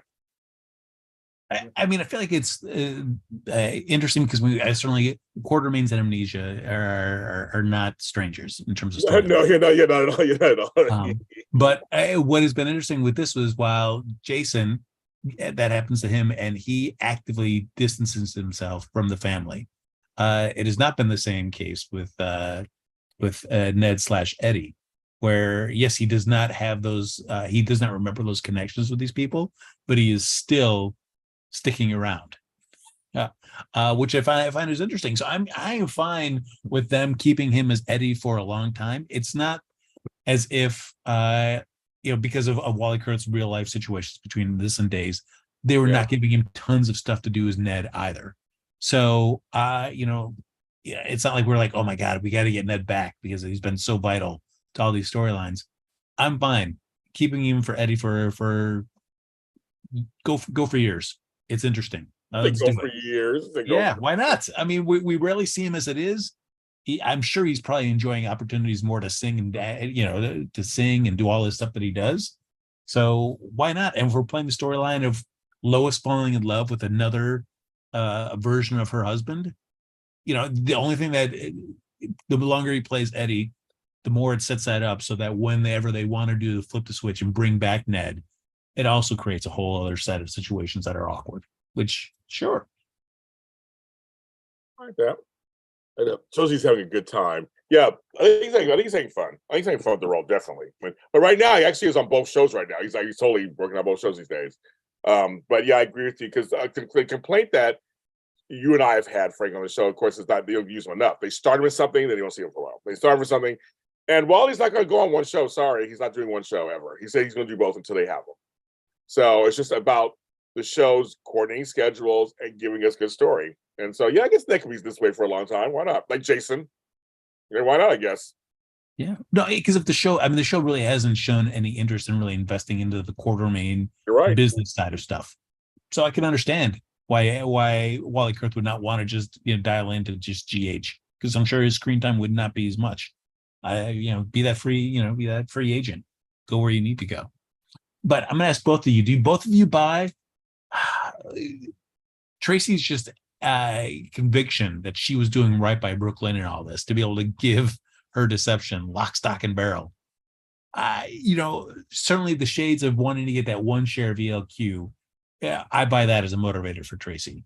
But for her to be telling Lois that I was doing this all for Brooklyn, baby, do either of you really buy that as a convincing motivation? I don't. You are, Vinnie. No, I don't buy it. Tracy's one of those people, again, you can't really read her, especially with her actions. I agree. the 1% of ELQ would be the motivating factor in anything she does, especially against Lucy. So I can understand, that, but to get 51% of deception for Brooklyn because she doesn't believe in her music career, or she's got her set up with she knows how to run deception. In my opinion, Brooklyn hasn't shown anything about running a business, so why would you get 51% of the company she just screwed over to get the intellectual property? So it's like you're going to get 51% of deception for Brooklyn. Okay, so now she's majority shareholder of the people she just screwed over. How many people are going to actually want to work for her? It's like, will Lucy and Maxie, if that's what comes out of it, and Tracy says, hey, I'm going to gift these shares to Brooklyn, how are they going to react? Are they going to say, no, we're not working with her because we don't trust her? That would make it take a ton of vulnerability on Tracy's part to come out and say, no, I had her do this so that I can get it for her. It's going to be a dumpster fire no matter how you look at it, if that's the case. Yeah. You guys actually said it pretty well. I mean, yeah, Frank, go ahead. For me, it's they really show any time at deception either. So do I care that Brooklyn would at some point be like, could be the owner of deception and have her back in the work area there? Do I care about those scenes? No, because your show doesn't really show much of them. I find it more interesting to have Brooklyn be on the music side, representing Blaze, maybe doing stuff with Eddie and developing like Lois or like Olivia is developing that kind of love and appreciation of Eddie that we see Brooklyn and Eddie develop some kind of really deep bond as well too, over their both mutual shared love of music. Those scenes I find more interesting than seeing Brooklyn back at Deception. So it's like, I don't know why we're making such a big thing about this is going to be for Brooklyn. Yeah, that was a weird turn. I mean, I don't know how I feel about it. It's just a weird. It's like, okay, that's just part of writing. I guess we'll see. Again, you're trying to split. She's not torn. It's like Brooklyn's not torn between corporate. This is not Eddie. It means that's not. Excuse me. It's not Ned. She's not Ned. She wants to do music. Yeah. Her throat was slashed. It cut her career short. She wants to do music. There's no mistaking that. So bringing up this whole, oh well, it's I don't know. I'm waiting to how this plays out because I'm really curious to see where they're leaning with this. Like, does Blaze? I mean, I don't know. I don't get it. It's just too confusing for me. I don't get it at all. I don't get it at all. So I'm like, okay, because that wasn't a left field comment that I did it for her. Like, I guess if you go back to Quartermain history, it's possible she wanted that 1% back in the family. That's number one. We get that part. That's number one. But maybe she's saying, well, since she's my granddaughter, because Tracy doesn't want deception. I'm not sure if we want that. So I think maybe on some level, possibly that's kind of like, here you go, Brooklyn. Here you go. I don't know. It's all weird. So I'm gonna plead the fifth again. I'm pleading the fifth a lot today. I just have nothing nice to say. I don't know what they're doing. I mean, it's one thing. Like, if Tracy buys that, then we should be seeing scenes of her actively sabotaging Brooklyn's music career, sabotaging in the relationship with Blaze or whatever. So giving her no option but to be back in the family business and taking over the shares of deception. I agree. And that's the kids now. I agree. What are we missing? Anybody missing? The Esme Spencer storyline. Gentlemen, I'm already not a huge fan of the Esme storyline, but the way that they're writing Spencer with this, like this week, I'm just seeing like this weird obsession that he's got with Ace, where it's like, already you see like just the disaster just written on the walls with that character and his relationship with Ace and Esme and Trina. So Trina, I'll give her points. Like this I'll find something positive. I'm trying to find something positive. Trina finally said all the things the fans were wanting her to say to Spencer. finally. And just kept hammering him, catching him, hammering him, catching him. This is a young man who is aimlessly wandering. He ain't working and shit. He ain't doing nothing. He ain't going to school. He ain't doing nothing. Just all about Ace. Like with you, Frank. It's all this obsession with Ace. If I try to be kind and try to all the way around say maybe he's obsessed with Ace because of his own childhood. He did mention, I don't want to go to a boarding school, all this kind of stuff. So I'll stretch my arms very wide if I have to call that in. I helped raise my younger siblings, so I know what that feels. My half siblings, so I know what that feels like a little bit. But I still had a life. I knew they weren't my children. It's Spencer has daddy issues, and it's like with life. That's what it is. He has father issues, and I feel like he's really reaching there to make sure that Ace doesn't have the same issues. But I understand Trina's frustration. Mm-hmm. Like, this is going to go on forever. Like, what the fuck? I'm thinking about our future shit. What are you going to do in 5 years? Like, he couldn't answer. He's like, play with Ace. I'm like, really? You'll just play with Ace? Like, that's not your 5-year plan. And so it's very much the way they're playing it. He's obsessed with Ace, actually. Because he's right. It has nothing to do with Esme. He's not into Esme. Like you said, I believe that completely. Esme's into him. Mm-hmm. We know that. But I think for him, it really is sorry, all these bikers going by. Which I like bikers, it's fine. But the whole thing is, I think he's super obsessed with this kid. That's what it is. And what that means. So I'm trying to stretch, Frank. I'm trying to stretch a little bit to kind of understand, making sense. But Alpha Trina, she was like, she wanted to cuss at him too. Like, come on, motherfucker, what's going on? Yes, No, I agree. I think I did like how both Trina and Kevin tried to kind of put Spencer in his place and say, listen, he's not your son. Oh. Because, I mean, honestly, for Trina, I got to give the girl, a halo because she's putting up with this kind of garbage from her boyfriend. Like, to me, that would be like, a red flag. You're obsessed with your baby brother, who's the child of your ex-girlfriend that your father is the father of. So it's a convoluted Cassadine storyline, which, I mean, Nicholas's father slept with his girlfriend. So, I mean, right. It's history repeating itself in the family.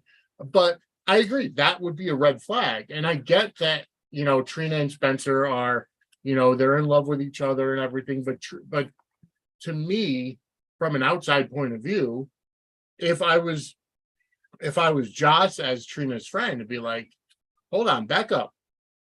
Spencer should be spending 100% of his priority on you, not his baby brother. It's one thing to love your baby brother. It's one thing to be worried about the girl who manipulated and framed Trina and all that, even though she has amnesia now, which that's another thing that's gone on way too long.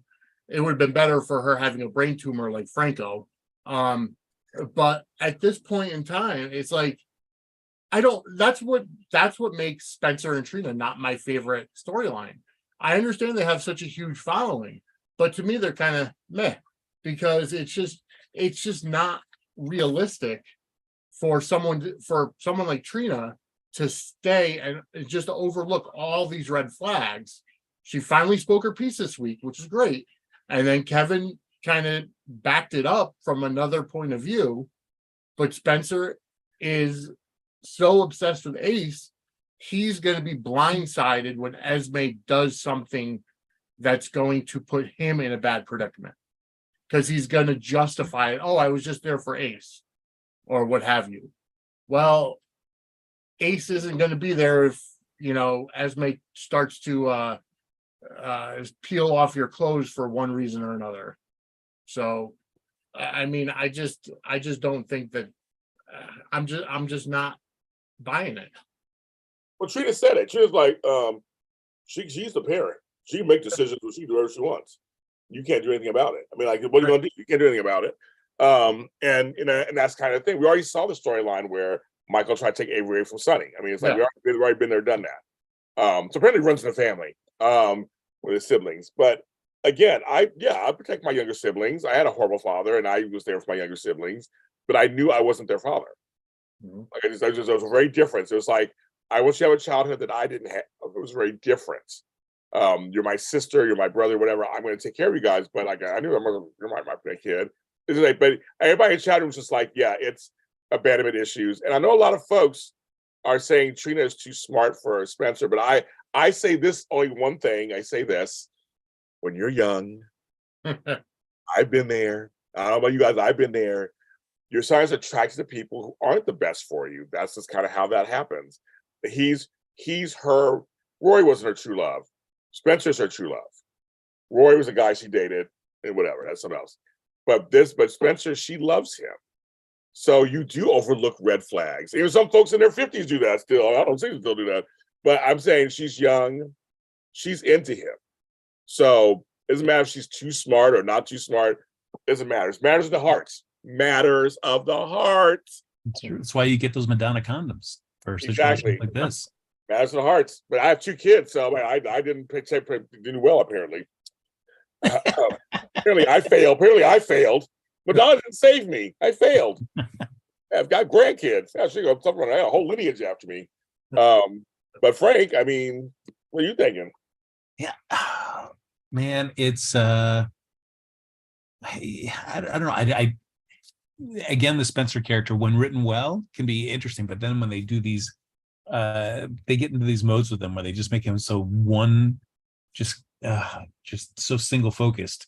Whether it's his rage against Anna or Ava or Valentin or this obsession with Ace. I mean, I guess in that sense, it's tracking through the character. He's just intractable once he kind of settles on a point of view about a person or a feeling about that person.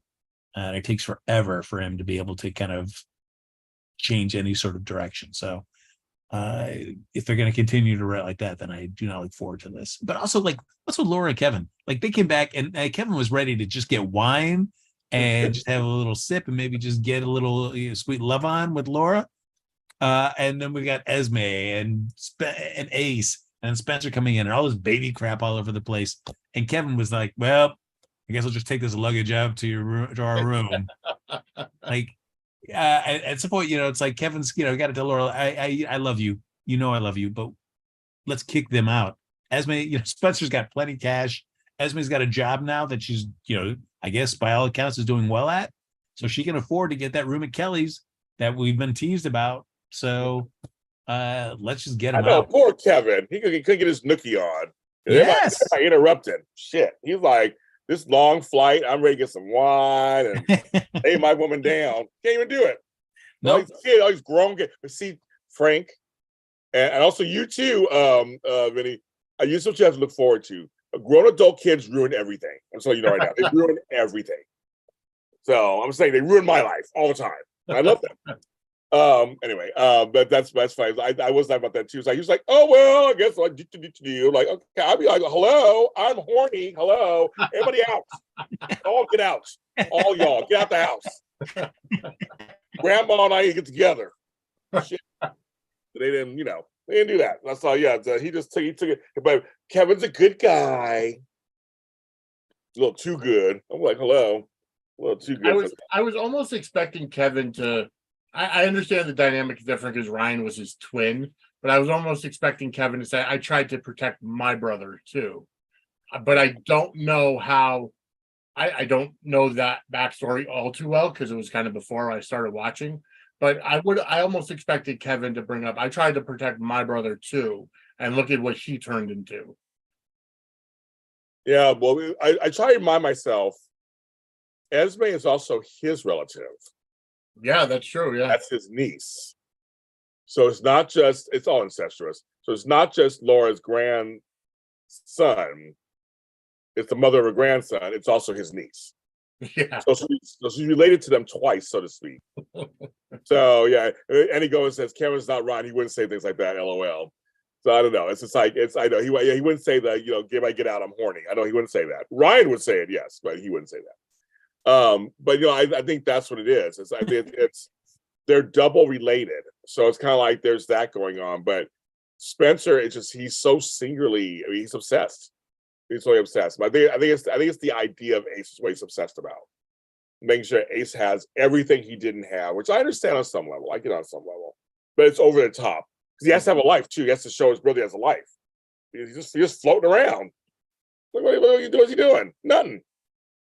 Yeah, and Jameson, you do bring up the good point about certainly Esme and the Esme and Kevin connection, and that's the frustrating thing too, is that it's more often that it's Laura handling family affairs, whether it's talking to Esme, talking to Spencer, talking to both. Like, I would love to see more Kevin Esme scenes. If we're keeping Esme around, let's see it. I mean, that's that's her niece. Had a terrible father, as he well knows. It'd be great to see some kind of him trying to build roads with her. But again, we're not seeing any of that stuff. None of that is happening. No, I mean, as much as I want to see Laura and Kevin stick together, I have no interest in breaking them up. But It's always good to see conflict pop up and now and then in relationships, and certainly if Kevin and Esme have a stronger relationship, as Esme does stuff that's going to irritate Spencer or cause friction on that side of the family, to see Laura and Kevin maybe have different points of view on that, it could lead to interesting scenes. But again, loaded cast, as you say, James, and not a lot of real estate. Yeah, no, because I'm with you. I'm like, this could be kind of cool, but they're just not. Yeah, they're not going there to do that. And so I find it's all of us here to chat, us here on the thing, we can write better storylines, and sometimes they come up with stuff that they just don't come up with. And it's like, I know that writers have different ideas about their own stuff, but I'm like, there's this cast, it's sitting, there's gold sitting right there. You're not mining for it. And that, to me, it's like, this what makes a lot of fans upset, because it's like, it's sitting there. And it's just not being mined. So I'm like, and I think here's what's funny. So people, they ask us in the chat, they're wondering why, what we think about Nicholas Chavez, who plays, it's just a big topic conversation. He signed on to a big role with Ryan Murphy Productions for a Melendez Brothers movie or limited series later. Of course, right now everything's they're still on strike. The writers are back, but the actors are still on strike, so there's nothing happening yet. Most Ryan Murphy Productions last 6 months, most of them. So, and I've said this before, I'm sorry to you folks out there, I think he's going to leave. Why not? He's young. He's hot. He's young. He has a couple of A's and Emmy. I have a feeling he's going to leave the show and try his wings. I mean, in some ways, I don't blame him on some level, but that's my answer, folks. I can ask the two gentlemen here, but I think that's what's going to happen. He's going to go out there. I've met him. I've been around him a little bit. I think he's feeling his oats, and he's feeling like, I'm hotsy-totsy. Ryan Murphy is nobody to sneeze at, obviously. His productions are huge. His shows are huge. I mean, I don't really watch this stuff, but they're huge. I did watch Nip Tuck. That was my show back in the day. But other than that, but I know that they're really big. But I want to, gentlemen, what are you thinking about Nicholas Chavez and his future on General Hospital? Vinnie, go first. Yeah, okay. Well, I honestly, I agree with you. It's, not everybody comes in as a child actor or teen actor and, young adult and stays on soaps. I mean, they'll come in for a run. They'll, get noticed by bigger studios, bigger producers, and try to move on to something else. We see older people do that too. Look at Britt, and Kelly Tebow. And now, coming in, she did her thing. She went away, came back for a little while, and then same thing with, the guy that played Nathan. So it happens. Soaps aren't usually the be all end all for anybody. As long as they don't kill off the character, even if they do sometimes, you can come back. They'll come back.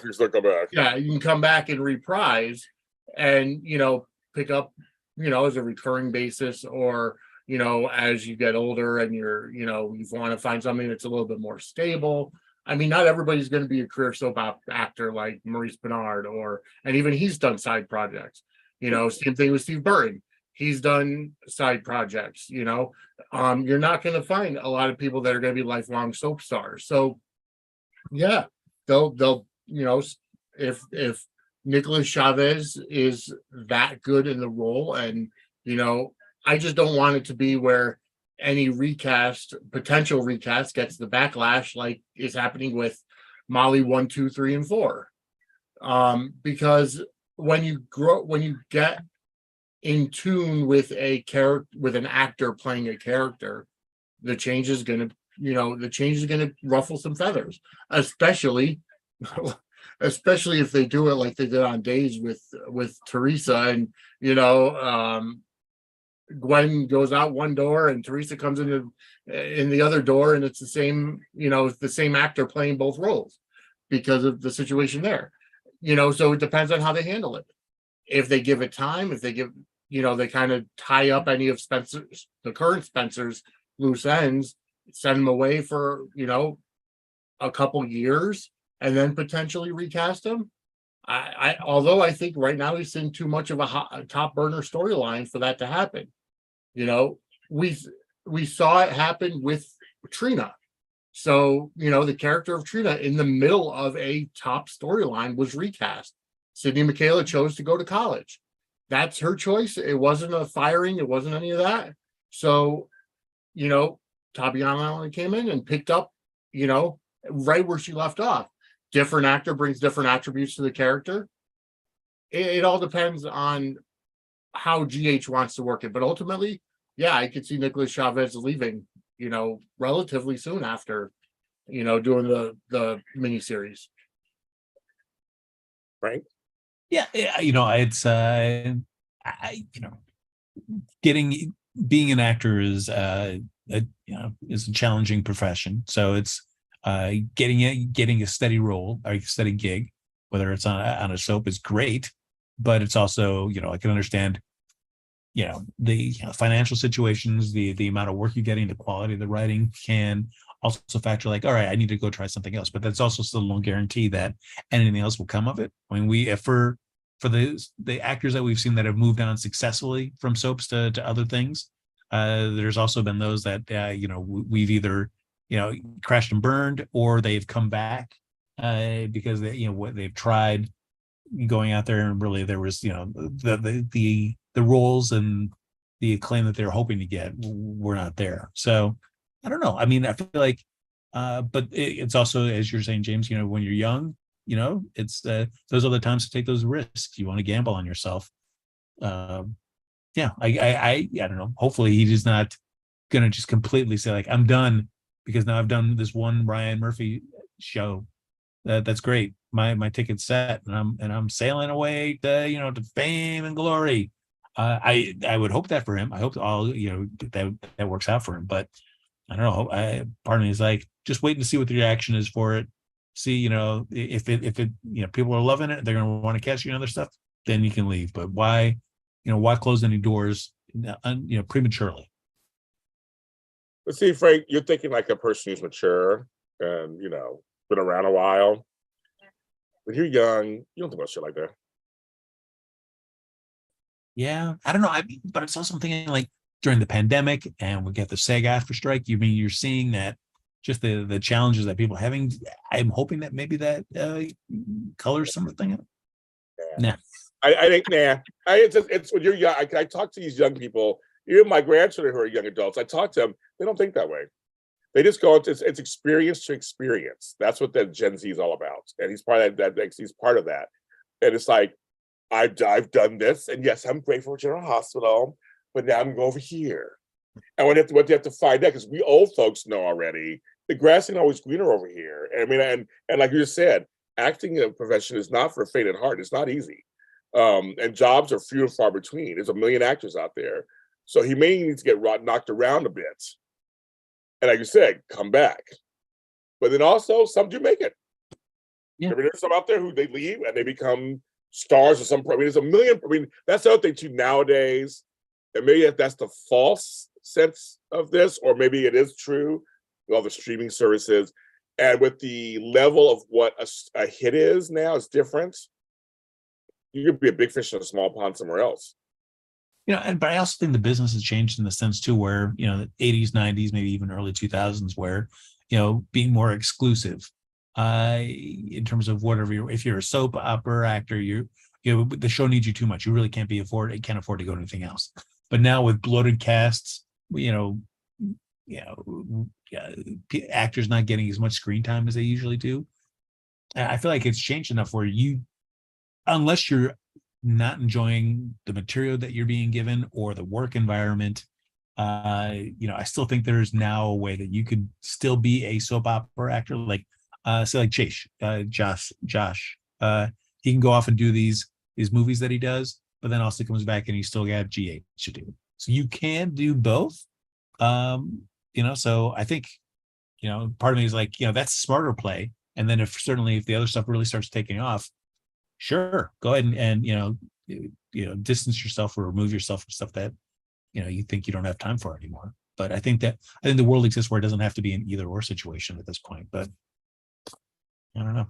I think you're thinking too logically and rationally. I think it's just, I think some folk, these young generations, they don't care.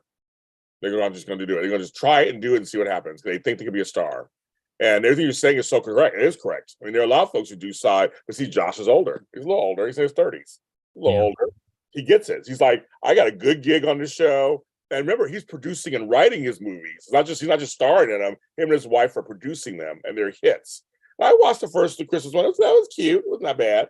You didn't watch the sequel? I might watch it just to support him a little bit. I might. I might. See how I feel. But the point is, he's produced. I saw like, what Frank, what you're saying is completely true. Nowadays, if you're smart, you'll try to keep both. But some of them say no. Man, I just think I don't know. It'll be interesting. Well, obviously we'll find out. Yeah, what happens. But see now, Dave Fine. We bring up David Caruso. They bring him up. But remember, so he was a flop on NYPD Blue after the first season. But then, 10 years later, he got CSI Miami, and that was a huge hit. So eventually he became a hit. But yes, I always use him as an example. But yeah, the first year, that kind of sucked. But he wasn't, but later on he did kind of make it, obviously. So well, I mean, he thought he was destined for Fleming. Exactly. Like, I gotta go to the movies. The movies need me more than you, Stephen Bochco. Cut to whoops. Let me start working on my gotta start working on my sunglasses. And those lame intros. He's stone cold. So it's like, oh. And then it became a fun joke, obviously, and it became a signature. But I mean, for every Julianne Moore who makes it huge and makes it, there's I can't think of who it is. I don't think it's somebody bad, but not everybody makes it. That's the whole point. No, I mean, Demi Moore, John Stamos, right? They all make it. But even like recently, Vinnie mentioned, like Ryan Pavey. Right. It's like, he's got constantly doing these Hallmark films. Yes. Oh, folks, get in the Hallmark, kids. I'm part of the Hallmark business, and I'm very successful in it. I love it. They have my hearties out there. They attack me sometimes. That's fine. I still love you. But get in the Hallmark business. And I'm like Hallmark adjacent, and I get big business. It is insane. These stars, like from Alison Sweeney to Ryan Pavey, they're Lifetime. So I mentioned Lifetime also. Lifetime and Hallmark have the corner market of people from soaps, from your has-been TV shows, whatever, women over 40. They put them all on there, and they're successful. They are successful. So I don't know, but Ryan Murphy normally has successes. That's why everybody's talking about it. Chances are, Menendez Brothers is a hot case, right? It's still hot. And so it's one of those things where all of his other stuff is successful. American Horror Story, American Hustle, they're all successful. I mean, everything he does, the Betty Davis, Joan Crawford thing, they're all this stuff successful. So there's no reason a Versace thing. There's no reason for us to believe this won't be successful as a series or a movie. It's just that will it propel Nicholas into something else? That's to be a test. It's like, you can be a successful series, but it doesn't mean it's going to make you a star yourself, not necessarily. So that's what's going to be Robin Wright. She was on Santa Barbara. She did Princess Bride and became, then that went from there. So I think with the Ryan Murphy stuff, he does more where he's taking established stars and giving them different takes or different roles and really kind of elevating that way and getting attention for them through there. Whether it's to take somebody that certainly is a soap opera actor and has notoriety there, but I don't know how much of it is his material is our star launchers, our career launchers, as opposed to just like revivals of actors that maybe have kind of their time has kind of faded a little bit, and you're kind of like, no, wait, I forgot how awesome these people are. So I just don't know if the Ryan Murphy vehicles are launchers as opposed to more. I agree. And I know that they are relaunchers for older actors. Yes. I know that part. You're right about that part. Yes, Sarah Michelle Gellar became Buffy. Justin Hartley became yes. There's certain people. Yeah, Megan. The person you're talking about is Jack Wagner. He plays Bill Avery on Wayne Calls the Hearts. Yes, he was Frisco, and he was also on Bold as I forgot the character's name, Jack. But they even look like Dominic. He took off for a while, wanted to see stuff, and he's back. Good example. There you go. Yeah. He's back. Even Maurice wanted to go and try stuff for a while. He's back. Look at Frank's like, man, these losers are back. They're all back. Yeah. So no, I'm just saying that if as talented as you may be, that does not guarantee you big success in other films and TV shows. Frank's speaking the truth. I just stirred a pot. He's speaking the truth. It's all I'm like, they're all losers. No, they're back. No, they're fine. No, it's a tough world out there. It's just you're not guaranteed when it comes to prime time streaming, whatever. You're not guaranteed. You could be in a hit show and not be launched to the stratosphere. You just be on a hit show. It becomes a credit for you, and this is great. Anthony Geary, baby. He was like, hey, I'm more than Luke. And clearly the fan response was like, no, you're just Luke. You're Luke. not even Bill Eckert. You're Luke. Yes. They tried that too. They're like, no, nah. You're Luke, and that's it. And see, Eric Brayton, my friend, who is my friend, and I interview all the time, said he did all this other stuff. Of course, he did Titanic and Rapid Charles. He does this stuff, but he goes, you know what? He's like, Victor Newman is my best creation. He's been on the show 42 years. He resigned himself that this is what I do, and there's absolutely nothing wrong with that. Absolutely. Yeah. You would not see me turning down a chance to have. Same here. Well, Frank, you have 8 years as James's, co-host on. GHM. That's true. A dream gig for you. Come on. And it has launched me to many things. So you don't see. Yeah. They didn't launch your dog shows for a while. I don't know. The puppy bowl. No. But anyway, it's like that. So for Frank, he's living his dream. What are you going to show us? Getting merch now. Merch for the show, baby. We get merch. New show that he worked on that's coming out. When is it coming out? Early next year. Don't have exact dates yet, but hopefully. That's Disney Plus, right? Disney Plus. Yes. Right. You go, Frank. See, Frank got stuff going on. Not because of me, but he got stuff going on. But without, I would not be there without James. Right here. That's the whole reason they hired me on X-Men '97. It's like we saw your GH Many spotlights. Get over here. Get over here. That's what it was. Sure, I'm like, like that. Yes. Hey, GH and Marvel are both Disney properties, so I mean, it's logical. That's true. Now, Vinnie put it together. There you go. He put it together, and Disney does like me. I know Disney. I mean, they do know me at the higher ups, so they do know me. So maybe it was me. Okay, I'll take it. It was me. Yes, there you go. Frank, I just made your story for you. Yes. Right. There's nothing wrong with a steady job. Exactly right. Frank's looking good today. So we have Max updates GH. Another person of ours. Sarah's in the chat. Sarah Tomlin. We love you, Sarah. Says, "Oh, Frank just look good today. Frank, did you get a haircut?" Oh, I got them all cut. Yeah. Oh my god. Vinny's here. We don't talk like that when Vinny's here. Oh, sorry. Yes, he has virgin hair. Yes, James. Yes, I'm trying something different with my hair. Different. Yeah, he looks good. He's very good. I think we covered everything, didn't we? Frank's emails. Oh boy. Here we go. They're all X-Men 97. Hope it's good as I love my X-Men. Frank's Oh, good. it is gonna be good, everybody. Where are you at? Uh, We got 251. You were just at 250 last week. I know. At 251, 169. That's crazy. Everybody. You were at 250 last week. You're at 251. Yeah, I know. Big stop. We're getting to the point, everybody, where I may have to start deleting some stuff. So, my God. But it's fun. We checked it. We checked his storage. He has storage on it still. Certainly do. Enough. Surprising enough. Thank you guys. We've been on for almost an hour and a half. We've been over an hour now. We've been on almost 2 hours. Vinny, thanks for being on the show with us. I appreciate the opportunity. Absolutely. Have to come back. Vinny, folks- I was just because I know Vinny, I know you've got your own podcast where you're breaking down GH and stuff. But what are your hopes for the future for GH? My hopes, get the fans excited to want to hear more about your show. I honestly just want to see the enjoyable TV. I look for enjoyment in everything.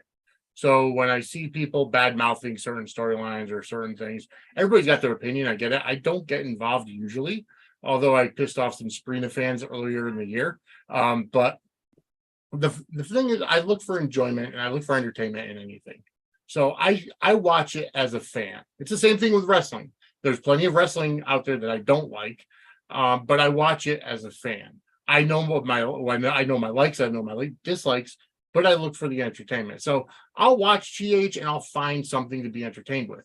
Now, if I get emotionally involved or not, that's a different story, and I'll put it out there that I'm just not being emotionally drawn into a certain storyline. But ultimately, I look for the entertainment. I just want the writing to be there.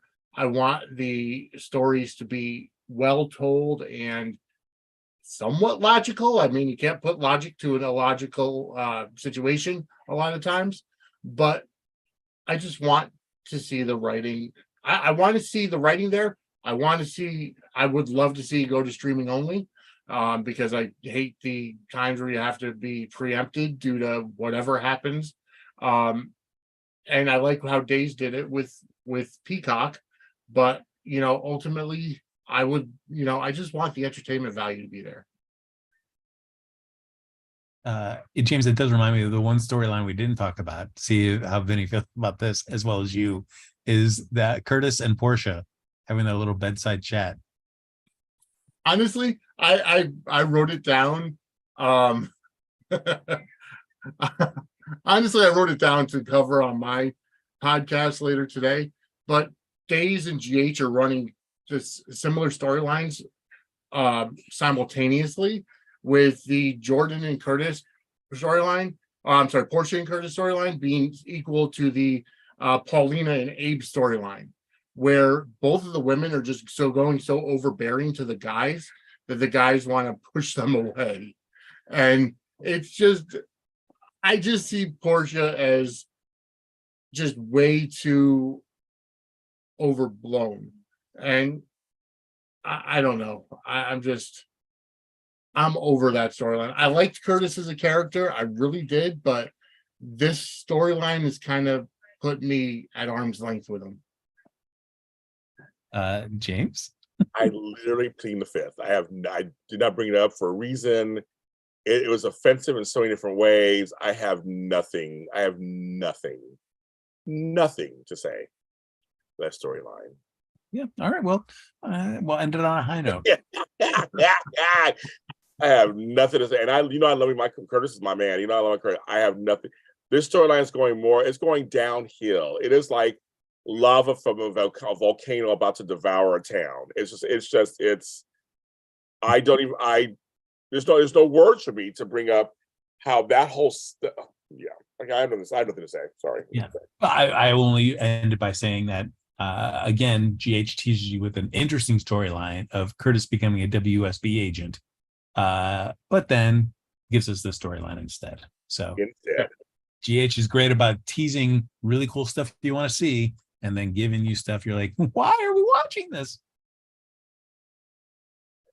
I say that, yes, that storyline. Why are we watching this? That's what I say, Frank. Vinny, tell people where they can find your podcast. Well, it's on all the streaming services. Suds and the Squared Circle. It's on the same feed, whether I upload, Suds News or Squared Circle News. It's all on the same feed. Suds and the Squared Circle, Apple, Google, podcast. We're also on Spotify, podcast, Addict. We're on like so many different things. Best way to find it, sudsandsquaredcircle.com has the video feed, the audio feed, all the links. But if you want to get a hold of me on X, it's at Suds SQ Circle Pod. And then, there's Facebook page. I do Instagram lives daily. Suds and the Squared Circle. So go ahead and just follow me there. Ultimately, I'm looking to grow my audience base too. So it's just, on YouTube, it's youtube.com/@Suds in the Squared Circle. So go ahead, subscribe, get notified, like the videos. I do release weekly now that my schedule isn't as hectic as it used to be. But my co-host Kristina and I do produce our show every week, and I'm looking to grow that. So look for more content coming out in the near future. So I'll put it in the chat. I'll put it underneath the what do you call this thing? The video, where you can find them on YouTube, especially. I don't know what the fuck. I'm like, we're gonna put them. You'll be able to find them. Shit, you'll find them. Easiest place is sudsandsquaredcircle.com. Yeah, there you go. There you go. We're gonna find them. We're gonna find you. We're gonna find you faster than people trying to find Anna. That's where we're gonna find you. Frank, where can they follow you at, Frank, if they feel so choose? Why you would do that? I mean, follow Vinny. That's more fun. For me, why? But at Happy Go Jackie, and head over to your local retailer and buy yourself some of this sweet merch. What character is you? What character is yours? That's yours. This is Bishop. In the original series, he had much longer hair. He's black. But we're giving him a cooler. Ooh, do you? Yes. He's black. Wow. He is Afro-Filipino, I guess. Maybe. Oh, yes. Oh, excuse me. My grandchildren are that. They're Afro-Filipinos. Sounds very interesting. To my grandchildren. I'll have to get it for them so they can say, this is what you guys, this is your people. There you go. Your people. I love that. It's very good. And you can follow me. We're all James Lott Jr. is sold at James Lott Jr. and all social media platforms. That's what I've been saying for the last 9 years of my life. But you can't find me there. I'm there, and I can't be bought. Also, Tuesday we're doing the Loki after show. It's at 7 p.m. Frank is there again. Pacific Standard Time on Tuesdays. We're at episode 3, I guess, this week coming up. So episode 3 coming up, and doing that. And then next weekend we'll be back talking about General Hospital. Check out all the sub shows we just did, and also check out my shows for Wine to Live, All My Children, Falcon Crest, Dynasty, Dallas, and Knots Landing. They're all out there. So check new episodes coming out this week. So check all of those out. We give you soaps on JLJ Media. Well, don't discount all the great Hardy's Q&A you did with the EP. That's getting a lot of heat, James. It is. And when calls to heart, you want to check out my interview with executive producer and my cousin-in-law. Yes, my cousin-in-law. He's married to my cousin, Brian Bird. Check that out. He does it every season with me. We were back. We talked it out. People are upset. Who cares? But check it out. It's there for you. And all my reaction videos to season 10 of the show. Season 11 is already filming. So they're coming back next season. So the Hardys, I love you. When calls to heart. All the Lotties out there, I love you guys too. Check out my Zooms. I do all these Zooms. We had 2 this weekend that were wonderful. I have Zooms for November, December, and January out there. Check us out and have fun in private. Everybody, have a good week, and we'll see you in